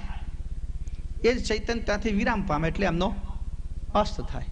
એટલે જન્મ મરણનો જે ક્રમ છે એ ચૈતન થકી જ છે. આગળ જે એક વાત કરી છે બાપજી કે આ બધું જ કર્તાના અંશ વડે જ છે, એ પ્રમાણે આ બધાની સ્થિતિ એક સરખી જ છે. શિવ શક્તિ પુની શેષ સત ઈશ્વર, પૃષ્ટિ પ્રકૃત ભઈ પ્રતપાગે. બધા એક જ સરખા છે, એક જ સરખો ઉદય છે, એક જ સરખો અસ્ત છે. તો ભિન્નતા કેમ દેખાય છે? તો કે ભિન્નતા દેખાય છે, આ પૃથક જે દેખાય છે એ પ્રકૃતિ માયાથી. જેનામાં થોડી પ્રકૃતિ વધારે, થોડો વૈભવ વધારે એ મોટો, જેનામાં વૈભવ ઓછો એ નાનો. બધા એક જ રીતે પેદા થાય છે, એક જ સરખું અસ્ત છે, બધામાં એક જ કૈવલ્ય કર્તાનો અંશ સમાયેલો છે. પણ ન્યૂનતા અને અધિકતા જે દેખાય છે એ માયાની છે, એ પ્રકૃતિની છે. એટલે પ્રકૃતિ બાદ કરી નાખો તો કોઈ મોટો નાનો રહેતો નથી. પછી બીજા કોનું ભજન કરવાનું? એ કૈવલ્ય કર્તા સિવાય બીજા કોઈનું ભજન કરવાની જરૂર નથી. કહેવાનો મતલબ આ છે બાપજીનો. લોકો અનેક પ્રકારની ઉપાસનામાં વળ્યા છે. આ મોટા ને આ નાના ને આને પૂજવાથી આ મળશે ને આને પૂજવાથી આ મળશે ને. પણ પરમ ગુરુ કહે છે કે તમે પ્રકૃતિનો વિલાસનો મોહ ત્યજી દો. કોઈ પણ વિશ્વના વિલાસ સાથે તમને જોડાણ ના હોય તો બીજી કોઈ ઉપાસના કરવાનો અર્થ રહેતો નથી. અને બધાનો જળ ચૈતન્યનો સંબંધ જોઈએ તો છેક શેષ વિરંચીથી માંડીને 3 મહાદેવોથી માંડીને કીટ પતંગ સુધી એક જ કર્તાનું ચૈતન્ય વ્યાપેલું છે. જે કંઈ તમને ભેદ દેખાય છે એ નાશવંત ભેદ છે. નાશવંતનો તો મોહ છોડવાની વાત છે. જેનામાં કંઈક તમને દીર્ઘપણું દેખાય છે, ગુરુપણું દેખાય છે, કોકનામાં પ્રભુતા દેખાય છે, તો કોકનામાં લઘુતા દેખાય છે, કોકનામાં દીનતા દેખાય છે. આ બધો ભેદ પ્રકૃતિનો છે, માયાનો છે. માયા વડે આ પૃથકપણું દેખાય છે. વેશ વિચિત્ર બહુ ભાત વિવિધ વિદ્ય, લક્ષ જોતો નહીં પક્ષ રાગી. લક્ષથી વિચારીએ તો આ વિવિધ પ્રકારની જે ભાત દેખાય છે એ નાશ પામે છે. પછી એક જ સરખું દેખાય, ધ્યાન રાખો. વિવિધતા દેખાય છે ને, જુદું જુદું દેખાય છે. બાપજી કહે છે વેશ વિચિત્ર બહુ. વેશ સંસારમાં વિચિત્ર વેશો છે. ભાત વિવિધ પ્રકારની ભાત દેખાય છે. ડિઝાઇનો જુદી જુદી દેખાય. જુઓ, ડિઝાઇનનો જ મોહ છે ને આપણને. એક જ ઘઉં હોય એમાંથી પેલા રસોઈયા ભાઈઓ કેટલી ડિઝાઇનો બનાવે છે. કહો પૂડી બનાવશે ને, લાડુ બનાવશે ને, શીરો બનાવશે ને, જાત જાતનું બનાવશે. આ જુદી જુદી ભાત થઈ એટલે જુદો જુદો મોહ થાય. કોક કે મને શીરો ભાવે છે પણ માલપુડા નથી ભાવતા. એટલે ભાઈ એકનું એક જ છે બાપા. કોઈ કહે છે ના લાડુ હોય તો બે વધારે ખાઈએ, બાકી શીરામાં રુચિ નહીં હોય છે ને. જુદી જુદી પસંદ લોકોની. આ વિવિધ પ્રકારની ભાત જે છે, લક્ષ્ય જોવા જઈએ તો એક જ છે. શું થાય કે ત્રણ વસ્તુનું મિશ્રણ, પ્રમાણ ઓછું વધતું. માલપુડા બનાવો હોય કે લાડુ બનાવો હોય કે શીરો બનાવો હોય, ત્રણ વસ્તુનું મિશ્રણ કરવું પડે. બરાબર છે. ખાંડ હોય, ગળપણ હોય, ચિકાશ તેલ અથવા ઘી હોય, અને પેલો લોટ હોય. પ્રમાણ ઓછું વધતું હોય. કોઈક પહેલું નાખવાનું હોય, કોઈક પાછળથી નાખવાનું હોય. તો એ પ્રમાણે પરમગુરુ કહે છે કે વિવિધ પ્રકારની ભાત દેખાય છે, વિવિધ પ્રકારનો વિચિત્ર વેશ દેખાય છે. લક્ષ જોતો નહીં, પક્ષ રાગી. લક્ષનો વિચાર કરીએ તો પછી કોઈ પક્ષ રહેતો નથી. સ્વે સર્વજ્ઞ તંત અંગ અનભેદ જગી, દ્વેષ દ્વિતીયોદધિ શ્વેત જાગી. સ્વે સર્વજ્ઞ તંગ અહંગ અનભેદ જગી. જ્યારે અહંગ સ્વરૂપની જાગૃતિ થાય છે, સ્વ સ્વરૂપની જાગૃતિ થતો, અનભય એટલે નિર્ભયતા, અંશમાં નિર્ભયતા આવે છે, ત્યારે કહે છે દ્વેષ દ્વિતીયોદધિ. ત્યારે બીજાપણાનો દ્વેષ નાશ પામે છે. બીજું રહેતું જ નથી. પણ દ્વેષ શાનો? દ્વેષ પણ ના હોય તો મોહ પણ ના હોય. સર્વમાં એક જ સરખું ચૈતન્ય વ્યાપેલું છે એવી ભાવના ઊભી થાય પછી દ્વેષ રહેતો નથી. સ્વે જાગી. સ્વે એટલે સ્વપણું. બધામાં જ એક જ ચૈતન્ય છે. એ ભાવના જ્યારે જાગૃત થાય ત્યારે કોઈના પ્રત્યે પ્રેમ નથી રહેતો, કોઈના પ્રત્યે દ્વેષ પેદા નથી થતો. એકોહંગ વ્યાપિદુતિ નાસ્તિ. કૃષ્ણે કહ્યું ઈશપદ શું રહ્યું જુઓ ને જાગ્યા. એક સિદ્ધાંતની વાત કહી. ગઈકાલે આ વાત એક પ્રભાતમાં આવી હતી, અહીંયા ફરી આવી. દ્વૈત અને અદ્વૈત. બાપજી કહે છે આપણે દ્વૈત છીએ. એક વાત યાદ રાખવી, આ સંસારમાં આપણે આવ્યા છીએ માટે કરતા અંશ રૂપે દ્વૈત છે અને અંશીમાં અદ્વૈત થવાનું છે. એટલે આપણો લક્ષ્ય અંશી પદ છે, જે અજર અમર અખંડ સર્જનહાર છે. બીજી બાજુ સંસારમાં જે લોકો કહે છે ને આ બધું દ્વૈત અદ્વૈત છે, કશું જુદું છે જ નહીં, તો બાપજી કહે છે એ વાત સાથે હું સંમત થતો નથી. જેમ વાત નામ કહ્યું કે ભાઈ શ્રી કૃષ્ણએ પણ ગીતામાં વાત લખી કે ભાઈ એક બ્રહ્મ વ્યાપક છે, એક બ્રહ્મ દ્વિતીયો નાસ્તિ. તો પછી ઈશ પદ શું રહ્યું? તો કોણ કોને શરણે જાય? લઘુ ગુરુને શરણે જાય, સામાન્ય ઈશ્વરને શરણે જાય. બે ભેદ હોય તો જ આવું બને, નહીં તો બનતું નથી. કહે કુબેર સર્વસાર સિદ્ધાંત.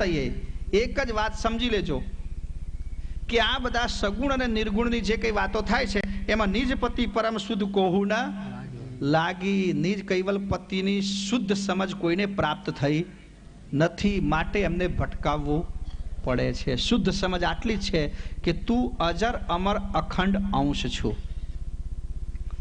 પુણ્ય અને પાપના કારણે તારે જન્મવું અને મરવું પડે છે. મોહ રાગ દ્વેષ એ પ્રકૃતિમાંથી પેદા થયેલી વસ્તુ છે અને એ પ્રકૃતિ નાશવંત છે. એને બાદ કરી નાખું તો તું કૈવલ કરતાનો શુદ્ધ ચૈતન્ય અંશ છું. આ બે જ પદ અજર અમર છે. એટલે આપણે મનુષ્ય હોઈએ કે ગમે તે, પણ બધામાં એક વ્યાપક અંશ છે. એટલે કોઈ ભેદ નથી. અને જે પદાર્થનો મોહ છે એ પદાર્થને બરાબર સમજીએ કે આ પાંચ તત્વોમાં બનેલી વસ્તુ છે. શરીર માટે પોષણ જેમાંથી જોઈએ, પોષણ પૂરતી વસ્તુ સાથે તમે સંબંધ રાખો. જીવન જીવવા માટે સહકારની જરૂર પડે, સહકાર પૂરતો દરેકની જોડે સંબંધ રાખો. પણ કોઈનામાં રાગ ન રાખશો કે કોઈનામાં દ્વેષ ન રાખશો. કોઈ તમારો મિત્ર નથી, કોઈ તમારો શત્રુ નથી, બધા જ શુદ્ધ સ્વરૂપે અંશ છે. આ ભાવનાથી મનુષ્ય જીવનમાં ચાલવાનું છે. બાપજી કહે છે 10મું છેલ્લું પ્રભાત પદ. એ ભરમતજી ભાવ ધરો ભૂરચા માનવી જાનવી ગુરુ લક્ષે જ્ઞાન જીલો. જ્ઞાન ગંગાનો તરસતા પારગો આગો દ્યોતગ ભરમ ભૂલો. હે ભરમતજી ભાવ ધરો ભૂરચા માનવી જાનવી ગુરુ લક્ષે જ્ઞાન જીલો. કામને ક્રોધ મન ક્રોધય અહંકાર મદ સો સદા પરહરિ પ્રેમ જીલો. રાત દિન રસવસ એકતા અનુસરો. ધ્યાન હૃદય ધરો માન મેલો. હે ભરમતજી ભાવ ધરો ભૂરચા માનવી જાનવી ગુરુ લક્ષે જ્ઞાન જીલો. નિજ પતિ પરમ પરા પાંચમી પર સદા રસમદા તે સદા રહે એકીલો. અલખ માપ લખ માપ મમતા ધરી અખિલ ચહુ અંશ થઈ ખલક કીલો. એ ભરમતજી ભાવ ધરો ભૂરચા માનવી જાનવી ગુરુ લક્ષે જ્ઞાન જીલો. સકલ સિદ્ધાંતનો સાર સંતો કરે પ્રીછવા પ્રેરણા મન મહેલો. પરમારથી સદા સંત અમી અરણવ પ્રણવ પુરુષ પર સાવે વહેલો. હે ભરમતજી ભાવ ધરો ભૂરચા માનવી જાનવી ગુરુ લક્ષે જ્ઞાન જીલો. આપની જૌ તારનો લક્ષ્ય જે સતગુરુ અર્થ લે ત્રત સહેલો. કહે કુવેર જાણ જંતુ ટળે જય મળે જાઉં તો પુરુષ પેલો. હે ભરમતજી ભાવ ધરો ભૂરચા માનવી જાનવી ગુરુ લક્ષે જ્ઞાન જીલો. ભરમતજી ભાવ ધરો ભૂરચા માનવી જાનવી ગુરુ લક્ષે જ્ઞાન ચીલો. બહુ સરસ વાત કરી. છેલ્લા પ્રભાત પદમાં અત્યંત સુંદર ઉપદેશ છે બાપજીનો. પરમ ગુરુ કહે છે કે હે મનુષ્યો, ભૂચર માનવો કયા છે. ભૂરચો એટલે ભૂચર. ભૂચર એટલે ભૂચર ગતિ. આમ જોવા જઈએ તો ભૂચરનો બીજો અર્થ થાય પ્રાણી. ભૂમિ પર રખડનારું પ્રાણી, ભૂમિ પર ફરનારું ભટકનારું ભૂચર એટલે. તો ભૂમિ પર તો બધા ફરે છે, ભૂમિ પર ફરે બધા જાનવર કહેવાય, પ્રાણી. તો જેને સમજ નથી, જેને બુદ્ધિ નથી, જેને સૂઝ નથી, એ બધા જ ભૂચર, એ બધા જ માત્ર ચરે છે, મનુષ્ય રૂપેણ મૃગાચરંતી જેવું. તો અહીંયા કે પરમ ગુરુ ભરમ તજી ભાવ ધરો, બધી ભ્રમણાઓ છોડી દો કે સંસારની. હું સુખી છું, હું દુઃખી છું, હું દીન છું કે ગરીબ છું, કે આ ભગવાન મેળવવાથી આ મળશે ને આ ભજન કરવાથી આ મળશે ને આ વિધિ કરવાથી આ પ્રાપ્ત થશે ને આ બધી ભ્રમણા છોડ દો કે છે. તમને તમારા કર્મ પ્રમાણે જે મળવાનું છે મળવાનું છે. પુરુષાર્થ કરો. સંસારિક જીવન જીવવાનું છે, સામાજિક જીવન જીવવાનું છે, એટલે તૃષ્ણાને પ્રપંચ છોડીને પુરુષાર્થ કરી જાઓ કે છે. અને બીજી સંસારિક બધી જ પ્રકારની ભ્રમણાનો ત્યાગ કરો. એક જ વાત રાખો કે ભાઈ હું આવ્યો છું મારા પાપ પુણ્યને ભોગવવા માટે. આ શરીર મને મળ્યું છે મારા કર્મોના ભુક્તમાન માટેનું. નવા કર્મો ન ઊભા થાય એના માટે હું અંશ સ્વરૂપે બની અને અંશી સાથે મારું જોડાણ કરું. અને એ જોડાણ સતત રાખવા માટે શું કરવું? જાનવી ગુરુલક્ષ્ય જ્ઞાન ઝીલો. જાનવી, જાનવીનો જાણો છો? ગંગા નદી.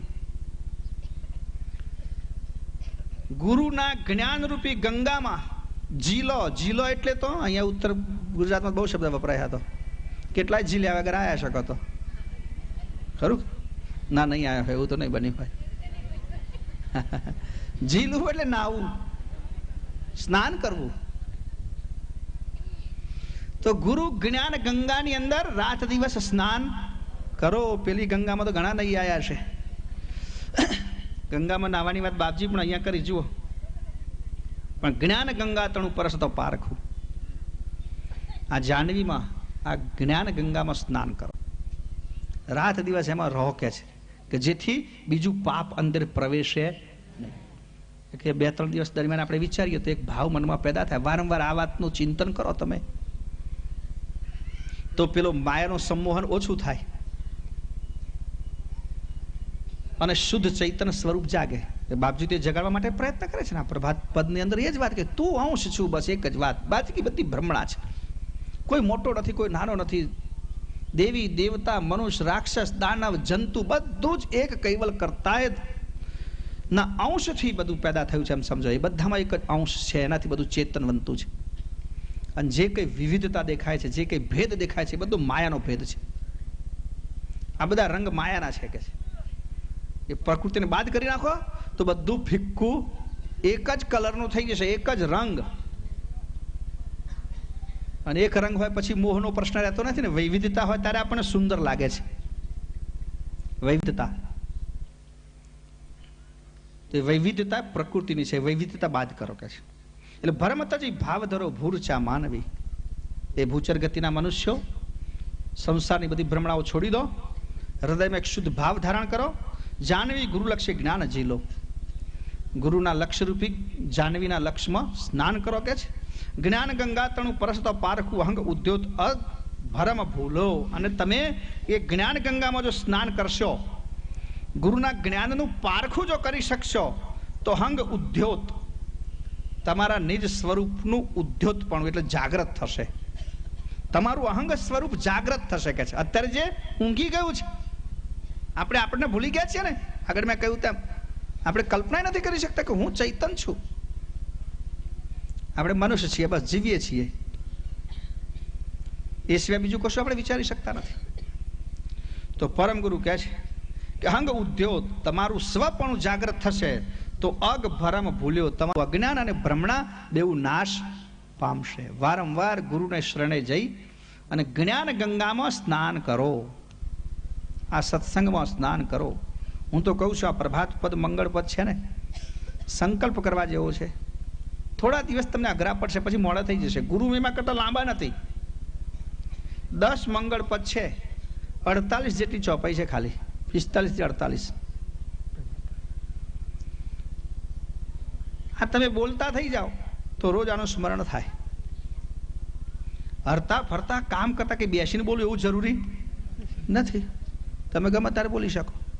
નાતા ધોતા પણ આ પ્રભાતપદ મંગળપદ બોલી શકાય. 10-15 મિનિટ લાગે એકલા તમે બોલો તો, પણ ધ્યાનથી બોલો તો આ બધા શબ્દોનું સ્મરણ થાય. એ તો હિપ્નોટિઝમ જે માયાનો છે ને ઓછો થઈ જાય, એમાંથી જાગૃત થઈ જાય આપણે. અહંગ ઉદ્યોત અગ ભરમ ભૂલ્યો. તમારા સ્વપણું જાગૃત થાય તો કે અગ એટલે જ્ઞાન અને ભરમ એટલે ભ્રમણા, જેમાં તમે ભૂલા પડ્યા છો એમાંથી બહાર નીકળી શકો. કામ અને ક્રોધ મને બ્રોધ અહંકાર મદ, જે અનિષ્ટ તત્વો આપણા શરીરમાં આપણા મનમાં પ્રવેશ કરે, કામ ક્રોધ અહંકાર અને મદ, જે વિરોધ છે. વિરોધ એટલે અવરોધ પેદા કરનારો, આપણા વિકાસમાં અવરોધ પેદા કરનારા આ બધા પરિબળો છે. કામ પણ આપણા વિકાસમાં અવરોધ પેદા કરે છે, ક્રોધ પણ, અહંકાર પણ, મદ પણ આપણા મનની અંદર આવી અને આપણામાં અવરોધ પેદા કરે છે. સો સદ પરહરી પ્રેમ પીલ્યો, અને પરહરો એને દૂર કરવા મથો, અને ભક્તિ પ્રેમને પીવો, અવરોધ કરનારી વસ્તુને બહાર કાઢો. રાત દિન રસ બસ એકતા અનુસરો, ધ્યાન હૃદય ધરો માન મેલો. માન એટલે અભિમાન. અભિમાન છોડીને હૃદયમાં ધ્યાન ધારણ કરો અને રાત દિવસ રસ બસ આ એક વાતનું ચિંતન કરો તો તમારો સ્વભાવ વ્યવહાર બદલી જશે. અમુક સમય સુધી જો આ ચિંતન કરવામાં માણસ સતત આ એક જ ચિંતન કરે, રાત દિન રસ બસ એકતા અનુસરો, કર્તા પદ સાથે એકતા છે એવી રીતે જીવન જીવો. ગુરુને જ્ઞાનને ભક્તિની અંદર રસ બસ રહો. બધું માન છોડો, કારણ કે હું મોટો છું, સંસારમાં મારે તો આમ કરવાનું, મોભાવાળો. કારણ ઘણા લોકોને મેં ગઈકાલે વાત કરી પેલી એક શબ્દ ગાળ, પેલી ગાળ આપણે પેલી ગામમાં 2-4-5 મુખિયા હોય ને ગાળ દે છે ને લોકો, એ બનવું ગમે છે પણ ભગત બનવું નથી. હવે ભગત શબ્દનો અર્થ શું અને પેલા શબ્દનો અર્થ શું જાણો છો ને? બરાબર છે, પેલો ભાંજગડીયાની વાત કરું છું. એ બનવું ગમે છે કે છે. તો બાપજી કહે છે કેમ? હૃદયમાં એક માન છે, એક અહમ છે કે હું ભક્ત બનવું એટલે વિનમ્ર બનવું પડે, દાસ બનવું પડે, સરળ બનવું પડે, જો માન અપમાન ની લાગણીથી વિહીન બનવું પડે. તો બાપજી કે છે એના માટે આ હૃદયમાંથી માન જાય, અહમ જાય તો આ થઈ શકે. નિજપતિ પરમ પર પંચની પર સદા. નિજપતિ વિશ્વની અંદર સર્જનહાર, એ આ સૃષ્ટિના પ્રપંચથી પર છે, સૃષ્ટિમાં કોઈ જગ્યાએ નથી. નિજપતિ પરમ પ્રપંચની પર સદા, રસ મદા તે સદા રહે એકીલો. એ વિશ્વની અંતર સર્જનાર એકલા જ રહે છે, એમણે મદદમાં કોઈની જરૂર નથી. એવા વિશ્વની અંતર અલખ અમાપ લખ માપ મમતા ધરી. એવા વિશ્વની અંતર સર્જનાર જે અલખ છે, અમાપ છે, છતાંય પાછું એમણે એક માપક સ્વરૂપ ધારણ કર્યું છે. અલખ અને અમાપ એવા વિશ્વની અંતર સર્જનહારે માપક સ્વરૂપ ધારણ કર્યું છે. કેવી રીતે? અંશ સ્વરૂપે. આ પ્રત્યેક શરીરમાં જે ચૈતન્ય સચરાચર જે વ્યાપક દેખાય છે, સ્થાવર જંગમ બધામાં, એ કર્તાનો અંશ છે. એટલે બાપજી કહે છે એવા વિશ્વની અંતર સર્જનહાર જે આમ તો રચનાથી પર છે, વિશ્વ સૃષ્ટિની રચનાથી પર છે, સદા અકેલા રહે છે, અને છતાં એવા અલખ અને અમાપ વિશ્વની અંતર સર્જનહાર માપક બનીને અંશ સ્વરૂપે અખિલ ચહુ અંશ થઈ ખલક ખીલ્યો. અંશ સ્વરૂપે બની અને આખા ખલકને ખીલવ્યો છે. આ ખલકનો બગીચો ખીલવ્યો છે. જુઓ, ચૈતન્યપણું સાથે ખીલેલું દેખાય છે ને. હે, આપણે બધા હાલતા ફરતા છીએ એટલે કેટલી મજા આવે છે આ દુનિયામાં. જુઓ, આ બધા શરીર બનાવ્યા હોત ભગવાને, પણ જે છે તંત જ પડી રહેવા બનાવ્યા હોત, કોઈ પ્રકારનો રૂપાંતર નહીં, કોઈ પ્રકારનો ફેરફાર નહીં, તો એને કોઈ જીવન કહેત ખરું? એ જીવન કહી શકાય નહીં. પણ અંશ એની અંદર મૂકીને આખું ખલકને ખીલવ્યું છે ભગવાને કહે છે. એટલે માપક થઈ અને પાછા વિશ્વ વિશે આવ્યા છે. સકલ સિદ્ધાંતનું સાર સંતોકને, કોઈક સંતોક હોય તો પૂછો, આ બધા સિદ્ધાંતોનો સાર એની પાસે હશે. બાપજી લખે છે મેં સંતો પાસે, એમ સકલ સિદ્ધાંતનું સાર સંતોકને. સંત પુરુષ કોણ? પરમ ગુરુ. કે આ સમગ્ર સિદ્ધાંતનો સાર પરમ ગુરુ પાસેથી પ્રાપ્ત થઈ. પ્રીછવા પ્રેત તહા મન મૂકો. એ સિદ્ધાંતને ઓળખવો હોય તો આપણે આપણું મન ત્યાં ચોંટાડવું પડે. ક્યાં તો 3 વખત દર્શન કરવાની પદ્ધતિમાં આવી ગયું ને, મન આવી ગયું. જુઓ, જ્ઞાન પ્રાપ્ત કરવું હોય તો મનનું સમર્પણ કરવું પડે. આ એક સમયમાં થઈ જતું નથી. આ કથા એવી છે કે તમે સાંભળી, પણ એક વખત સાંભળીથી મેળ નહીં પડે. અનેક વખત આનું જો ચિંતન કરશો તો આમાંથી કશુંક જડશે. આના આ જ શબ્દો બાપજી કહે ને, વિવિધ વિક્ત કરી અર્થ વિકાસો. વિવિધ વિગતવાર આનો અભ્યાસ કરીને આના અર્થનો વિકાસ કરશો, એમ આમાંથી કંઈક નીકળશે. પરમ અર્થી સંત અમી અરણવ. પરમ ગુરુ કેવા છે? પરમ અર્થી છે. અને અમીનું અરણવ. અરણવ એટલે સમુદ્ર, અમી એટલે અમૃત. પરમ ગુરુ કરુણાના સાગર છે એવું નહીં, અમૃતના પણ સાગર છે. પ્રણવ પુરુષ પરસાવે વહેલો. એમને જેને મળો તો આપણા પ્રાણાયામ ઉપર, પ્રણવ ઉપર જે પુરુષ બિરાજમાન છે ને, એને કે અંશ, એ પરસાવે એટલે એક ઓળખાવ છે. આપણી જ અંશ કીર્તારનો લક્ષ્ય જે સદગુરુ અર્થ દે તરત સહેલો. આ અર્થ, અંશનો જે અર્થ છે, આપણી જ અંશ કીર્તારનો લક્ષ્ય છે. આપનો અને કીર્તાનો, કર્તાનો, આ બેના લક્ષ્યનો અર્થ એ પરમ ગુરુના શરણે જવાથી તરત પ્રાપ્ત થાય છે. સહેલી રીતે પ્રાપ્ત થાય છે. અઘરો છે, પણ એમના શરણમાં જાઓ તો સરળતાથી પ્રાપ્ત થાય છે. કહે કુબેર જંજાળ જંતુ ટળે. અને પરમ ગુરુને શરણે જવાથી આ જંજાળ, જંતુની એટલે દેહની, આ શરીરની બધી જંજાળ ટળી જશે. મૃત્યુ, જન્મ બધું ટળી જશે. જય મળે જ્યાં હું તો પૂરવ પેલો. જન્મ મની જંજાળ ટળે એટલે આની સ્થિતિ શું થાય? તો કે જ્યાંથી આવ્યો તો ત્યાં પાછો પહોંચી જાય.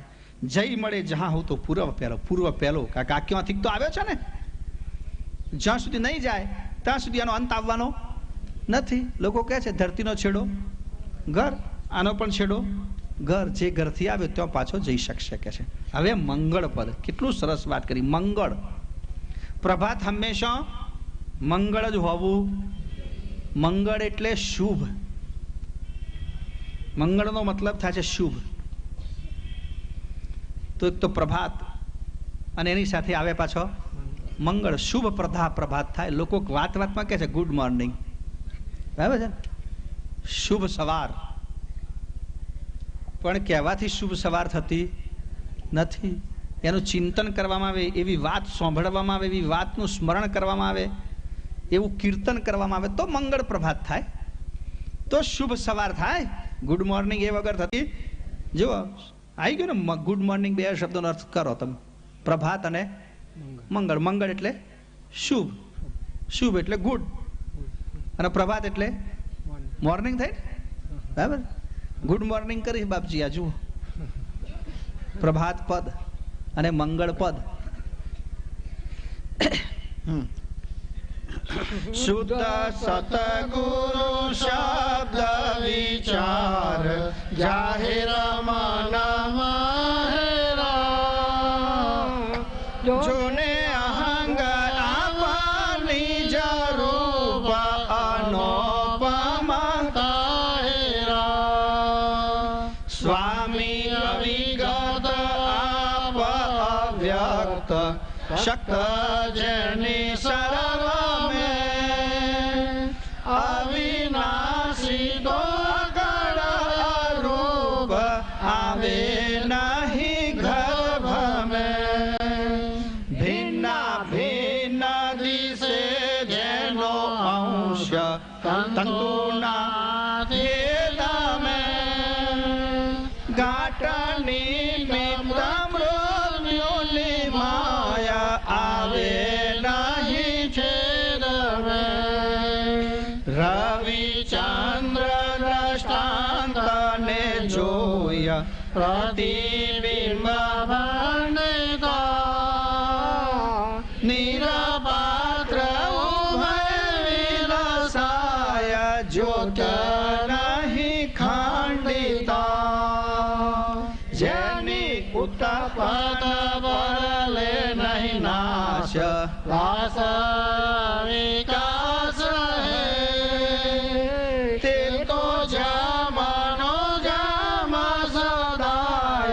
શ્રી પર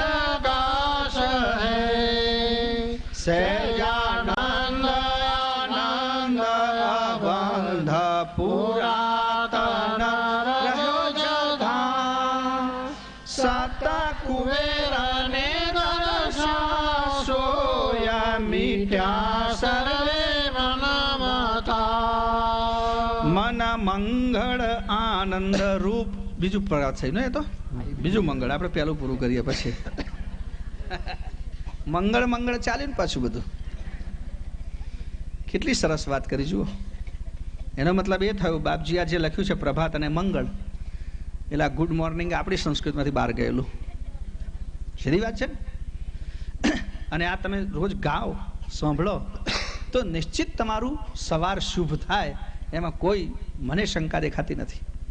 એક આટલો સરસ વિચાર સવારમાં ઉઠીને માણસને સારો વિચાર થાય, અને આનું સ્મરણ કરવાથી આખો દિવસ સારો જાય, એવા ચોક્કસ છે.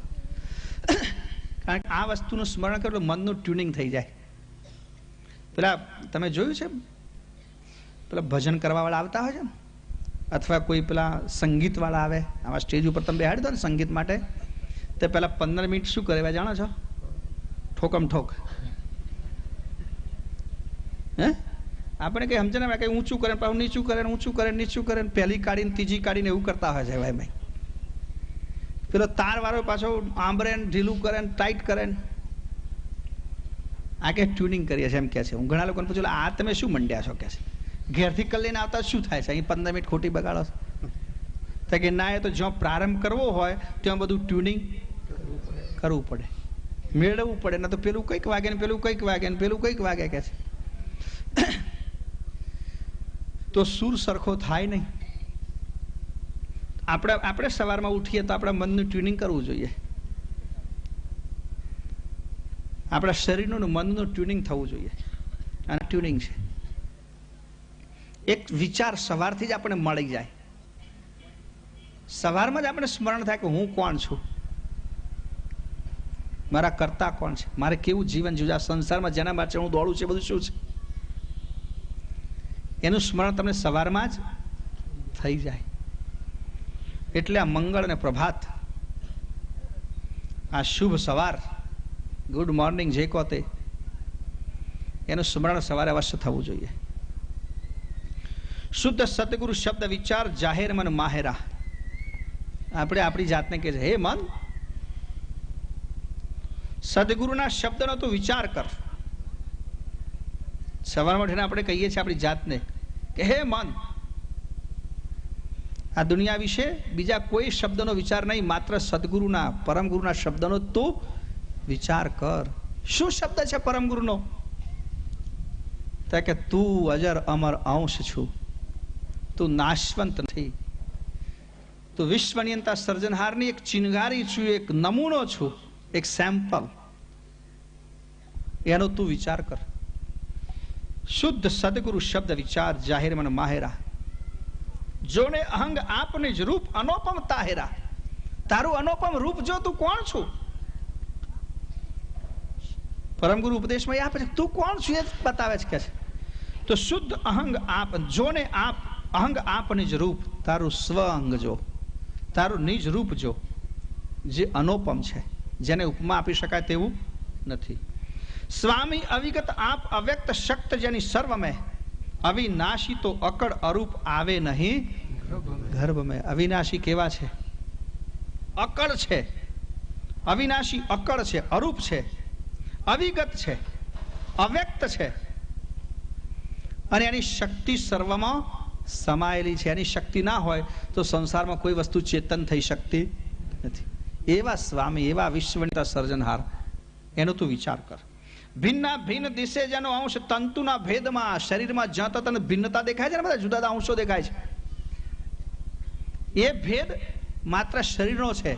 જો શરીરને બાદબાકી કરી નાખવામાં આવે તો અંશોમાં કોઈ ભિન્નતા નથી. આ બધી શરીરની ભિન્નતા છે. ઘાટ નિમિત્તે મૃત્યુની માય આવે નહીં છેદ મેં. મરી જવાની વાત આવે છે ને, અંશ કોઈ દાડો મરતો નથી. તું તો અજર અમર છું, પણ ઘાટ નિમિત્તે તને મૃત્યુ લાગ્યું છે. ગાંઠ મરે છે એટલે તું સમજુ છું કે હું મર્યો. ગાંઠ પેદા છે એટલે સમજુ છું કે મારો જન્મ થયો. આ બધું ગાંઠ નિમિત્તે છે. તને કોઈ છેદ થતો નથી, તારો કોઈ વધ થતો નથી, તારો કોઈ નાશ નથી થતો, તારું કોઈ મૃત્યુ નથી કે છે. આ સદગુરુનો શબ્દ છે. આને તું રોજ સવારમાં ઉઠીને વિચાર કર. રવિ ચંદ્ર દ્રષ્ટાંતને જોઈ પ્રતિબિંબ ભંડિતા, નિરપાત્ર ઉભય વિલસાય જ્યોત નહીં ખંડિતા.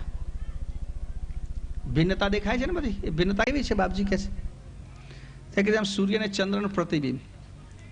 આ પ્રભાતપદમાં આ ઉદાહરણ આવી ગયું એક જગ્યાએ. વાપીને કૂક તડાગ નીરે ભર્યા, ચંદ્ર ને સૂરજ તેજ માહી, એવું એક પ્રભાતપદમાં આપણે ગાઈ ગયા. એ જ મંગળપદમાં ફરી પુનરાવર્તન કર્યું બાપજીએ જુદી રીતે. રવિચંદ્ર દ્રષ્ટાંતને જોઈ પ્રતિબિંબ ભંડિતા, નિર્પાત્ર ઉભય વિલસાય જ્યોત નહીં ખંડિતા. જેમ કે સૂર્ય અને ચંદ્રના પ્રતિબિંબ સંસારમાં જુદા ભાંડ, ભાંડ એટલે પાત્ર, ભિન્ન ભિન્ન પાત્ર હોય. એ ભિન્ન ભિન્ન પાત્રોની અંદર પાછું કલર પૂર્ણ જુદા જુદા રંગનું પાણી ભરેલું હોય. કોઈ પાત્ર મોટું હોય, કોઈ પાત્ર નાનું હોય, કોઈ સોંકડું હોય, કોઈ પહોળું હોય, કોઈ ઊંડું હોય, કોઈ છીછરું હોય. ભિન્ન ભિન્ન પ્રકારના પાત્રો છે. આ બધા પાત્રોની અંદર સૂર્ય અને ચંદ્રનું પ્રતિબિંબ પડે જુઓ કે છે. હવે સૂર્ય અને ચંદ્રના પ્રતિબિંબ જુદા જુદા દેખાય છે. ઘણા લોકો કોઈનું પાત્ર મોટું કે જો મારા ચંદ્રમાં બહુ મોટો છે, પેલા નાના કે તારામાં ચંદ્રમાં નાનો છે. તો નાનો મોટો તો હોતો નથી, એક સરખા જ હોય છે. અવાજ બહુ થાય છે. ચંદ્ર અને સૂર્યના કદમાં કોઈ ફેરફાર થતો નથી, પાત્ર પ્રમાણે ફેરફાર દેખાય છે. નિર્પાત્ર ઉભય વિલસાય જ્યોત નહીં ખંડિતા. હવે આ નિર્પાત્ર જો પાછો ભાંગી જાય, એક પાત્ર અંદર સૂર્યનું કે ચંદ્રનું પ્રતિબિંબ પડે છે. સૂર્ય અખંડ છે, પણ વાસણ તોડી નાખો એટલે પ્રતિબિંબનો નાશ થાય છે. પણ સૂર્યનો નાશ થતો નથી, ચંદ્રનો નાશ થતો નથી. કારણ કે તો પ્રતિબિંબ આવ્યું, પાણી ઢોરાઈ ગયું તો પ્રતિબિંબનો નાશ પામ્યો. એમ આ શરીરની અંદર કે છે સચરાચર વ્યાપક બ્રહ્મ સોહંગ પ્રણવના નીરની અંદર આ ચૈતન્યનું પ્રતિબિંબ પડે છે. તો આ ઘાટનો નાશ થાય છે, અખંડ અંશનો નાશ થતો નથી. જેની ઉત્પન્ન પરલે નહીં નાશ, વાસ અવિકાસ હૈ. આની ઉત્પત્તિ પણ નથી ને નાશ પણ નથી. અને એ ચંદ્રનો સૂર્યનો એટલે કર્તાનો વાસ અવિકાસમાં છે કે છે. અહીં તો માત્ર પ્રતિબિંબ આવ્યું છે, એ પોતે અહીં આવતો નથી. તે તો જેમનો તેમ સદાય સ્વે પ્રકાશ હૈ. એ જેમનો તેમ છે, સ્વ પ્રકાશિત છે, પૂર્ણ પ્રકાશિત છે કે છે. સહેજાનંદ આનંદ અબંધ પુરાતન રહ્યો જથા. માલિક કેવો છે? સહેજાનંદ આનંદ અબંધ. સહેજાનંદ છે, પૂર્ણ આનંદ છે, અબંધ કોઈ પણ પ્રકારનું એને બંધન છે નહીં, પુરાતન છે. પુરાતન છે એટલે પાછું કેવું, પાછું પુરાતનની વાત થાય કે જૂનું થાય તેમ તો જીર્ણ થાય ને, બને ને એવું કે ભાઈ આ પુરાતન છે એટલે જૂનું થયું, જૂનું થાય તે જીર્ણ થાય. પણ આ તો પુરાતન છે છતાં જેવો છે તેવો છે, એ જૂનો થતો નથી, જીર્ણ થતો નથી. સત કુબેર દર્શ્યા સોય મીટા સર્વે મન મથા. પરમગુરુ કહે છે કે જેને એવા નિજ કર્તાના દર્શન થયા હોય એના સર્વે સંશયો ટળી જાય છે, એના મનના બધા સંકલ્પ વિકલ્પો નાશ પામે છે. બીજું પ્રભાત પદ મંગળ પદ. મન મંગળ આનંદ રૂપ ભયા તબ જાણહી. જેનો શબ્દ વિવેક વિચાર સંત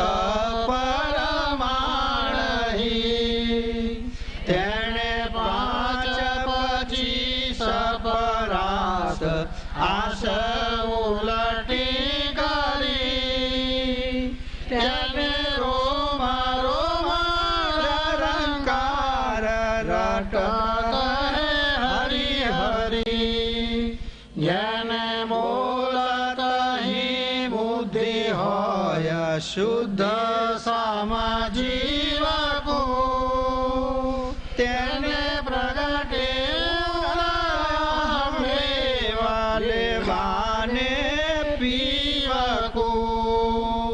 જેની વાણી તણો વિસ્તાર અલક્ષણ લક્ષણી. છૂટે જીવ શિવ સંશે ભ્રાંત કે પક્ષ ભક્ષણી. જેને અનુભવ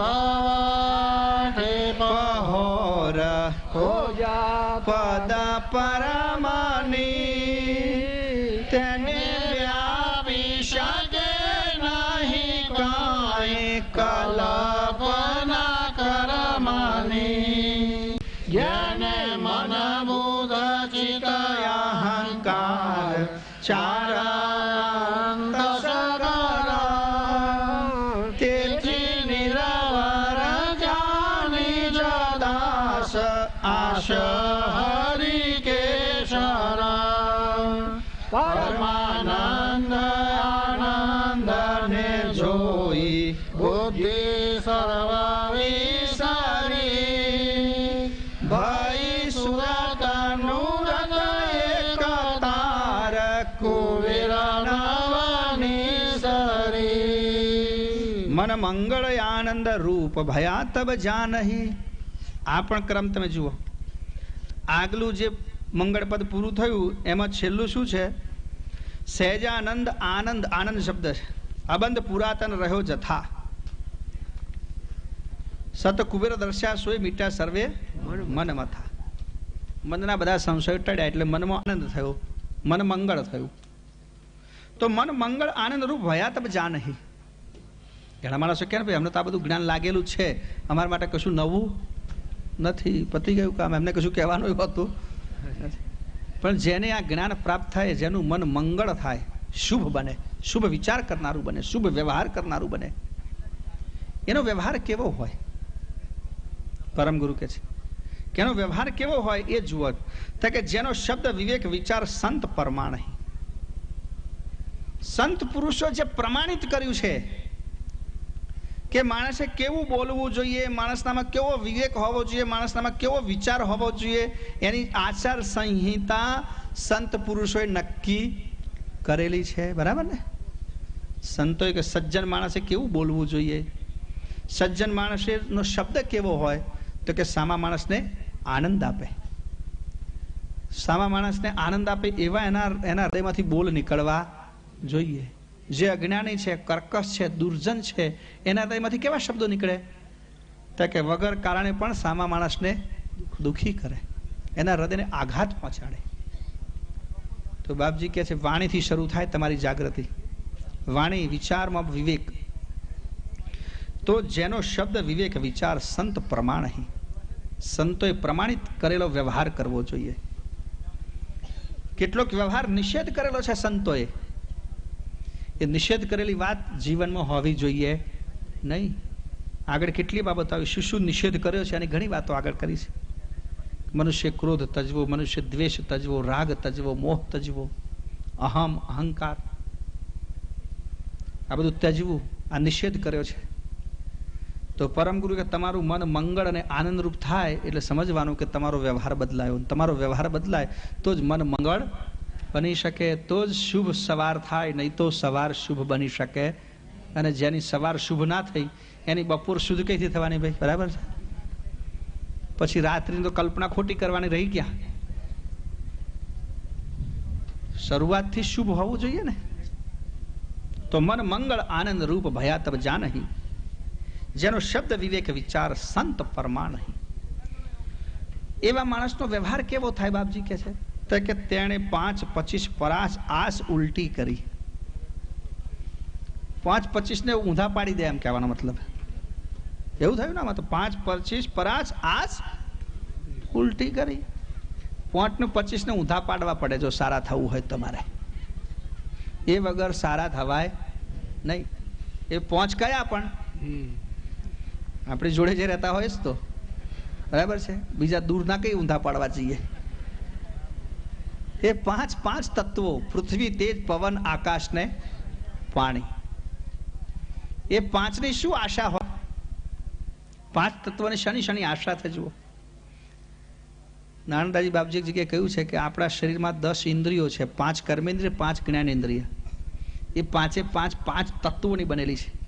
જેમ આંખ એ અગ્નિ તત્વની ઇન્દ્રિય કહેવાય, નાક પૃથ્વી તત્વની ઇન્દ્રિય કહેવાય, જીભ રસ એટલે જળ તત્વની ઇન્દ્રિય ગણાય, કાન શબ્દ તત્વની ઇન્દ્રિય ગણાય, અને આપણી ચામડી ત્વચા એ પવન તત્વની ઇન્દ્રિય ગણાય.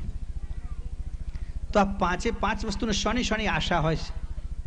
અગ્નિ તત્વમાં બનેલી આંખ એની શાની આશા હોય? રૂપની. આંખને રૂપ ગમે, જોવું ગમે.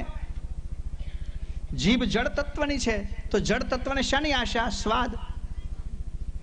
નાક પૃથ્વી તત્વની ઇન્દ્રિય છે તો એને શાની આશા હોય?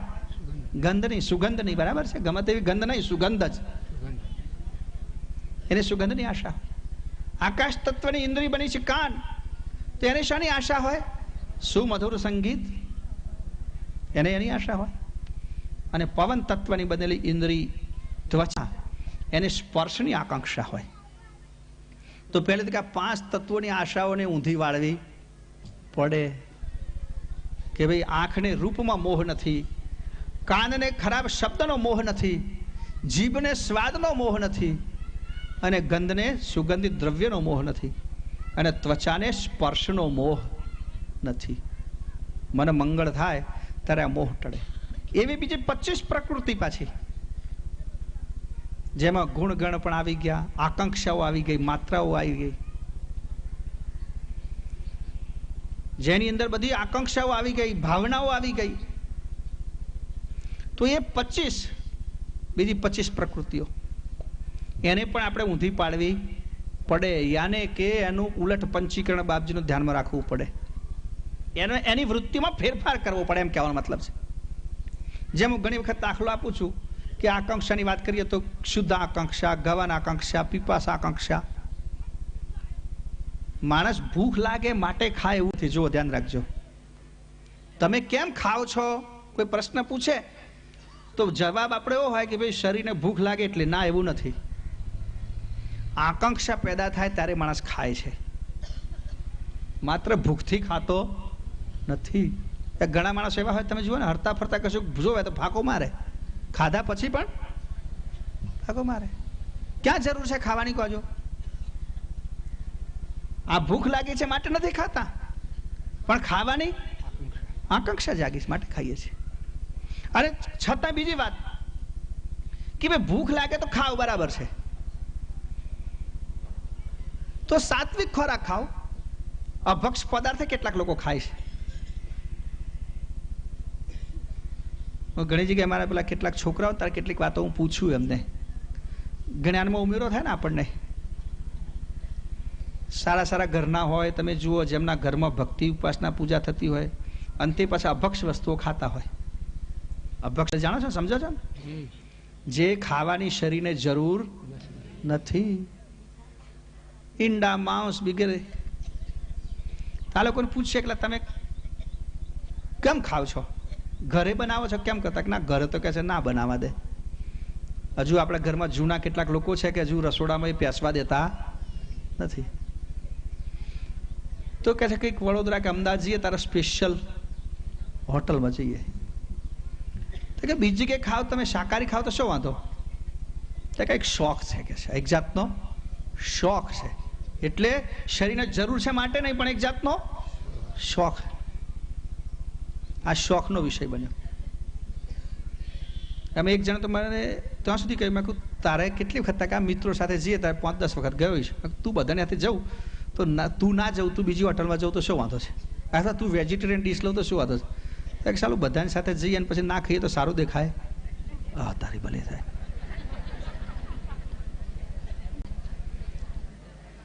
એટલે આ ખાવા માટે નથી ખાતો, પણ સારા દેખાવા માટે. મેં કહ્યું શોનો જમાનો, વધારે શો. હવે શોનું મહત્વ બહુ થઈ ગયું છે.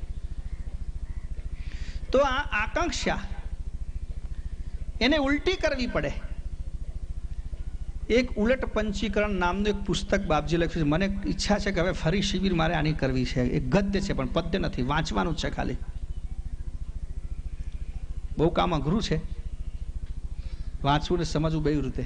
એમાં ઉલટ પંચીકરણની વાત કરીશ કે ભાઈ શરીરમાં જે તત્વો છે એ તો એનું કામ કરવાનો જ છે, માત્ર એનો ઉપયોગ સીધો ઊંધો થઈ શકે. જેમ તમને બંદૂક મળી હોય લાયસન્સ, તો એનો બે ઉપયોગ થઈ શકે. એક તો તમારે ઘેર કોઈ ધાડ પાડવા આવે તો તમે તમારું રક્ષણ કરો, બરાબર છે, એ રીતે પણ વાપરી શકાય. અને કોઈક બીજાના હાથમાં આવે તો ચાલો આપણે રાતે કોકના તો જઈએ, બંદૂક હોય વાંધો નહીં ને, હે નોક કરી કે લાજ જે હોય તે બે ઉપયોગ થયા ને. તો પરમ ગુરુ કહે છે એમ તમારા શરીરમાં ભગવાને જે તત્વો પોષેલા છે એના પણ બે ઉપયોગ છે. જો તમે સાવધાનીપૂર્વક ઉપયોગ કરો એના વડે તમારું ઉર્ધ્વીકરણ થાય, ઉન્નતિ થાય. અને જો તમે સાવધાનીપૂર્વક આનો ઉપયોગ ન કરો તો અધોગતિ થાય. તો અક્ષુધાની વાત કરી કે ભાઈ ખાવું, તો બાપજી લખ્યું ભાઈ બાપજી કહે છે કે કરતા એ 10 આકાંક્ષાઓ મૂકી છે, મને ક્ષુધા આકાંક્ષા છે એટલે તમારે ખાધા વગર તો ચાલે જ નહીં. ભાવ થયો કે સાલું કંઈક ખાઈએ એમ કે ભૂખ લાગે એટલે ખાય એવા બહુ ઓછા લોકો હોય છે. જોજો તમે ઘણી વખત તો ખાવાનું જોઈને જ ભૂખ લાગે, સમજો ને. જ્યાં સુધી સામે ના આવે તો ભૂખ ના લાગે એવું બને છે. તો આ જઠરને પણ આંખો હશે.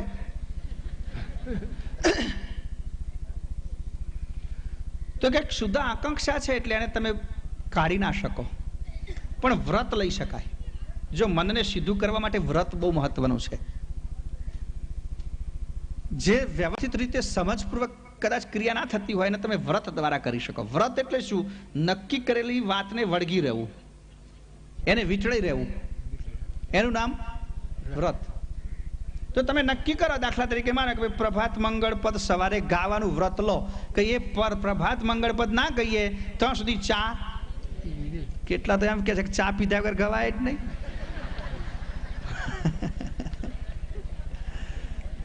એનર્જી ના આવે જ્યાં સુધી ટોનિક પડે નહીં અંદર ત્યાં સુધી કશું કામ જ ના થાય. કે છે આ તો ઉલટો નિયમ.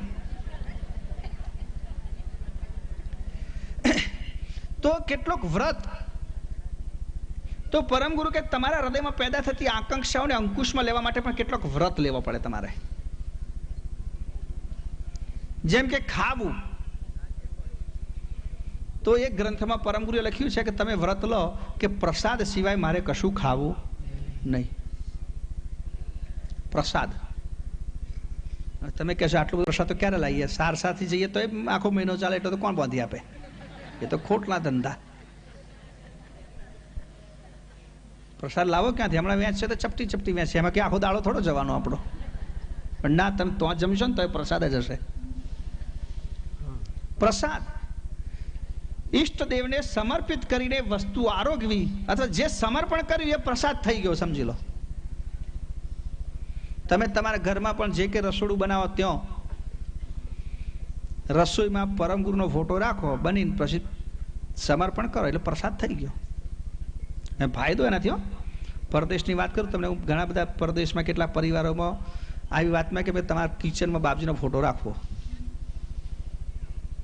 પછી એક કિચનમાં બાપજીનો ફોટો આ કે અમે રાખીશું, રાખ્યા એટલે પછી મેં કહ્યું બીજો પ્રતિબંધ આવી ગયો કે હવે અહીં બીજું કશું બને નહીં, જે બાપજીને ધરાવાય ને એવું કઈ થાય નહીં. સમજ પડી? કહો તો તમારે બાપજીનો ફોટો ઉઠાવી લેવો પડે. કહો તો ફોટા ઉપર કશું. હા, સરસ ઉપાય. એ કઈ જોવાના?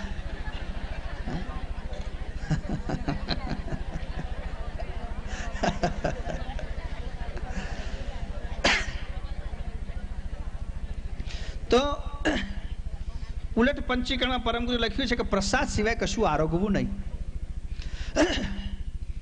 તો જે કંઈ આરોગવાનું થાય, જે કંઈ ઈચ્છા થાય એ પ્રથમ આપણા આરાધ્ય દેવને માનસે. બાપજીનો ફોટો ત્યાં હોવો એવું જરૂરી નથી. તમે મનથી પણ, કારણ કે ઘણી વખત ફોટો હોય તો બાપજી ના હોય એવું બને. ખાલી ફોટો જ તમે જ માનતા આ શું છે? પરમ ગુરુ ના એમ કે લોકો આ શું છે? તો પરમ ગુરુનો ફોટો છે, હજુ પરમ ગુરુ તો નથી. પરમ ગુરુની હાજરીની વાત છે, આ તો ફોટાની નહીં. તો જ્યાં બેસો ત્યાં પ્રસાદ આરોગો, બાપજીને ધરાવીને આરોગો. કોઈ પૂછે કે આનો ફાયદો શું? બહુ મોટો ફાયદો. કારણ કે પરમ ગુરુને તમાકુ નથી ધરાવાતી. સમજણ પડી કે નહીં? અન્નકૂટનો થાળ જોજો કેટલી વસ્તુ ધરાવે, લિસ્ટ બનાવેલું છે. પાન પરાગ કે માણેકચંદ બાપજીને ધરાવવામાં આવતા નથી. પ્રસાદ ખાવાનું વ્રત જેને લેવું હોય એને આ છોડવું પડે.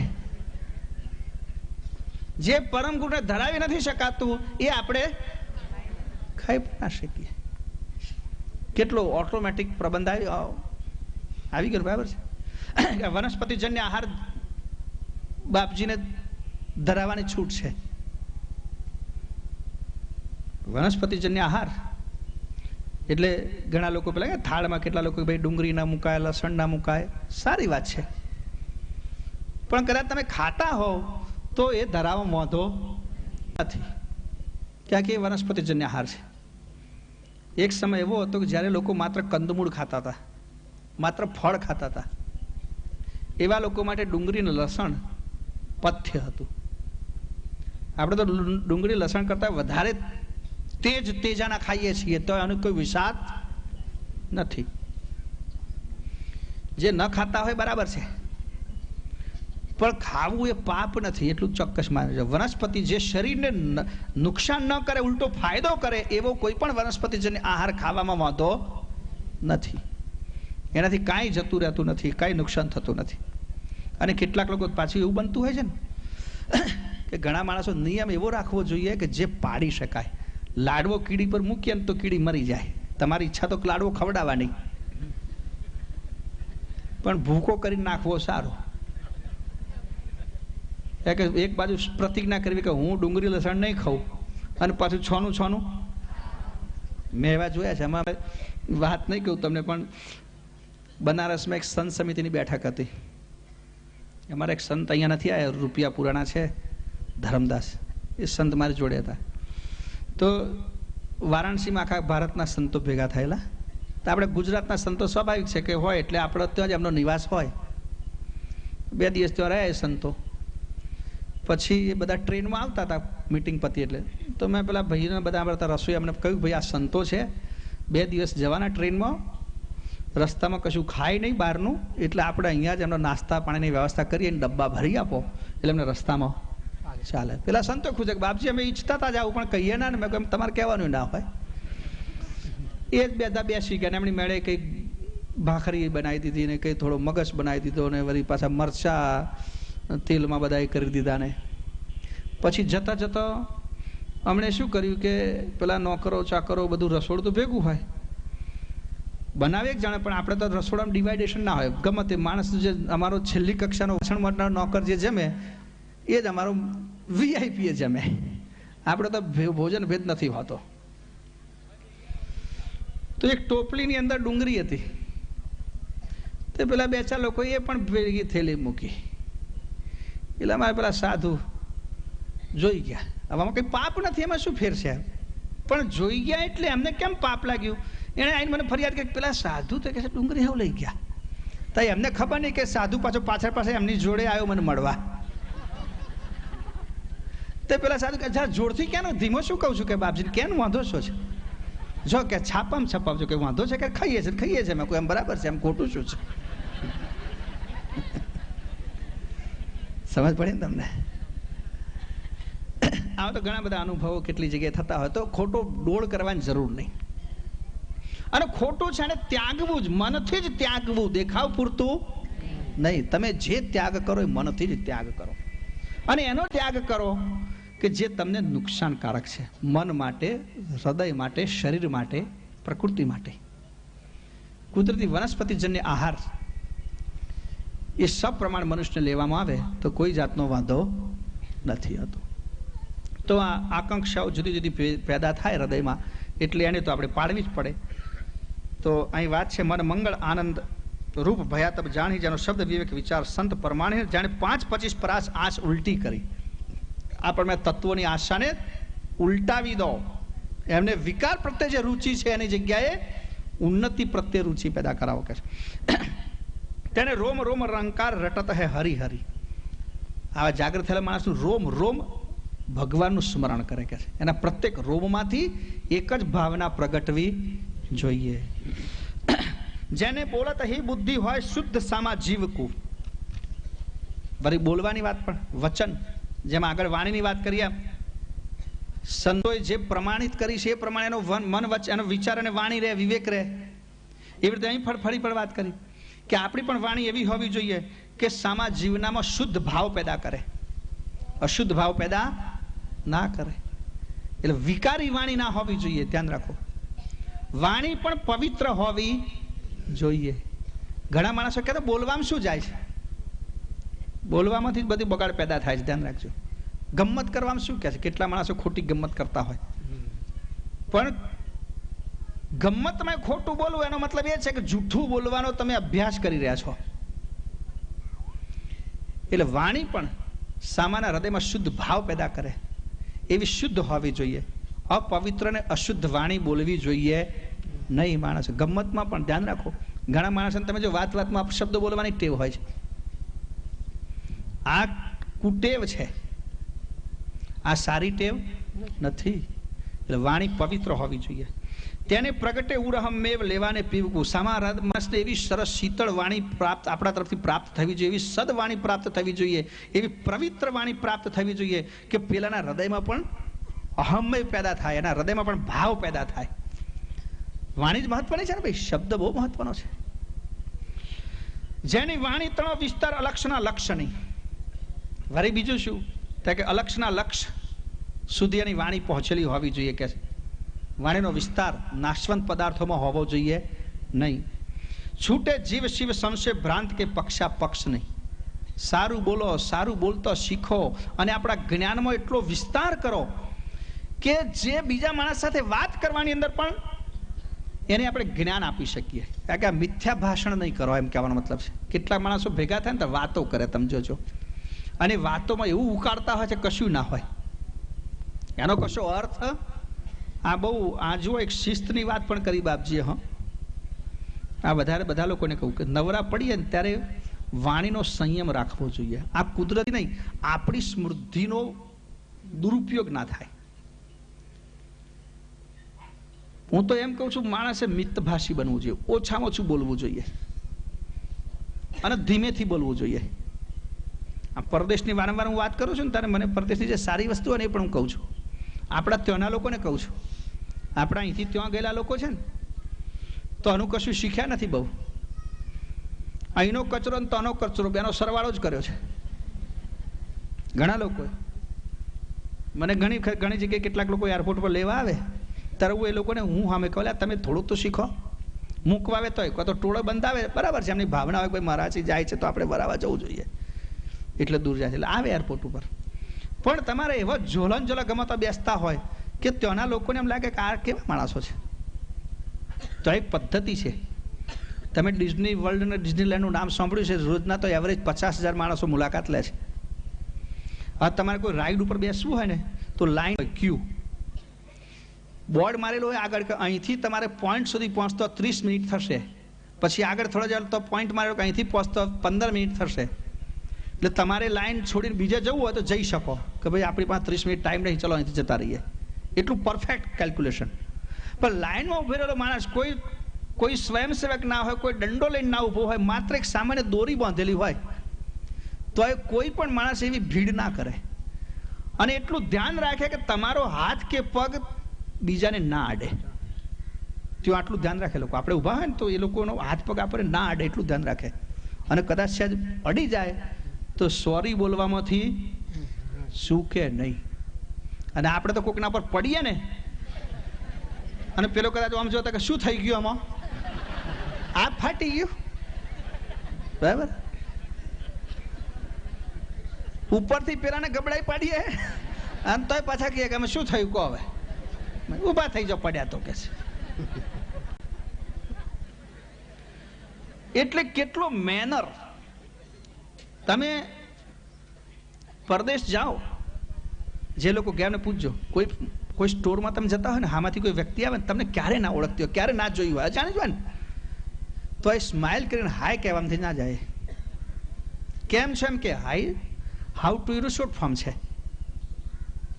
હાઉ આર યુ એનું શોર્ટ ફોર્મ લોકોએ હાય કરી દીધું. એટલે વાતમાં હાય. અજાણો માણસ પણ તમારી સાથે આટલું મેનર પૂર્વકનું બિહેવિયર કરે અને આપણે તો ઓળખી તો માણસ હતો તમે જુઓ તો એવું મોડું મચડીને એની સામે જોઈએ કે પેલો જાણે મોસંબી નીચવતા હોય. હા બાપજી કે જુઓ કે કેવું વ્યવહાર કરવો જોઈએ તાકે સામા જીવના હૃદયમાં ભાવ પેદા થાય. તેને પ્રગટે ઉરહમ મેવ, એના હૃદયમાં હમે પેદા થાય એવો વ્યવહાર કરવો જોઈએ, એવું બોલવું જોઈએ. અને મિથ્યા વાણી તો નહીં જ, વગર કામનું બોલવાથી આપણી શક્તિ વેડફાય છે. મહાપુરુષો એવું કહે છે કે 12 વર્ષ સુધી સતત તમે મૌન રાખો તો વચન સિદ્ધ બની શકો. વાણી તમે સંયમિત કરો, સીમિત કરો તો એ તમારા શબ્દમાં વજન પેદા થાય.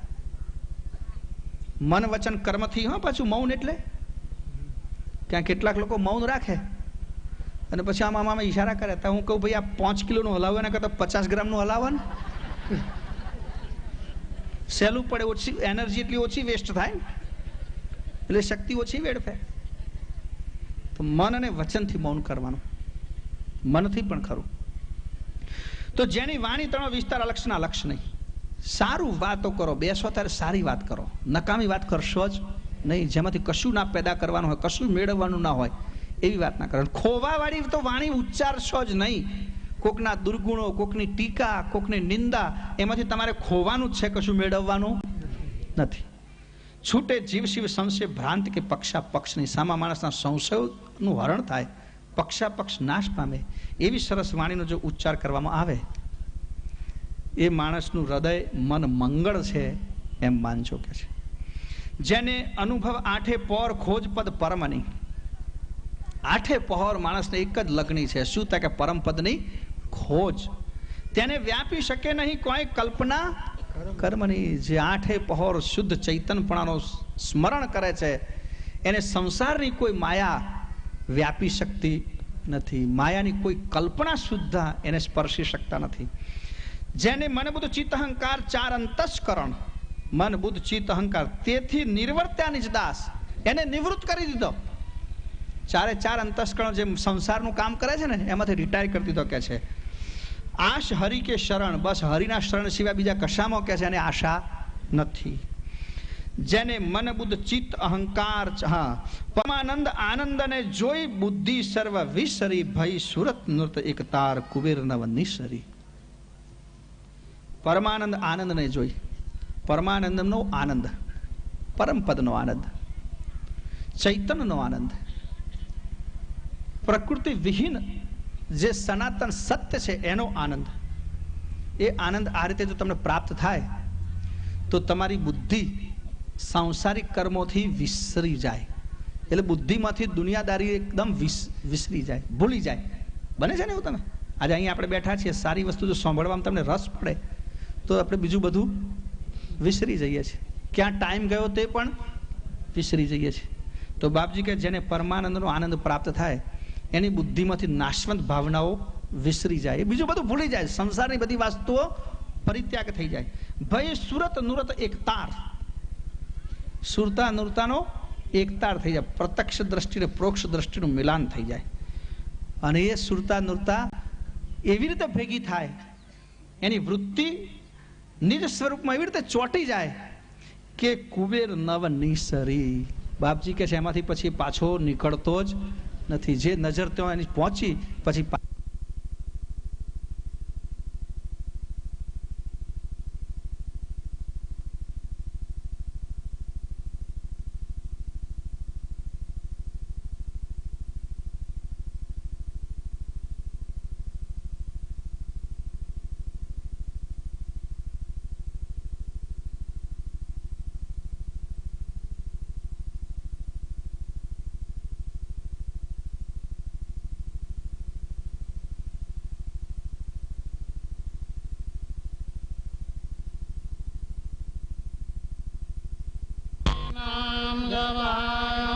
કાયમ નામ મનાદે મગોય સ્વયં ધામ સમસ્તુ જહાનામ ધાતા ધ્યાનામ વિછંદમ વિનય જે કરોતિ વિવર્જિત વસ્તુ વિધિ વૈ વિદંતા અચંતે નચંતમ સુનાતિ સનાતમ નાથમનંતો અગાધમ બહોધા લહે જન્મહાદમ કુબેરામ નમામિ નમસ્તુ શ્રીમદ કરુણા સાગર મહારાજ કી જય. કૈવલ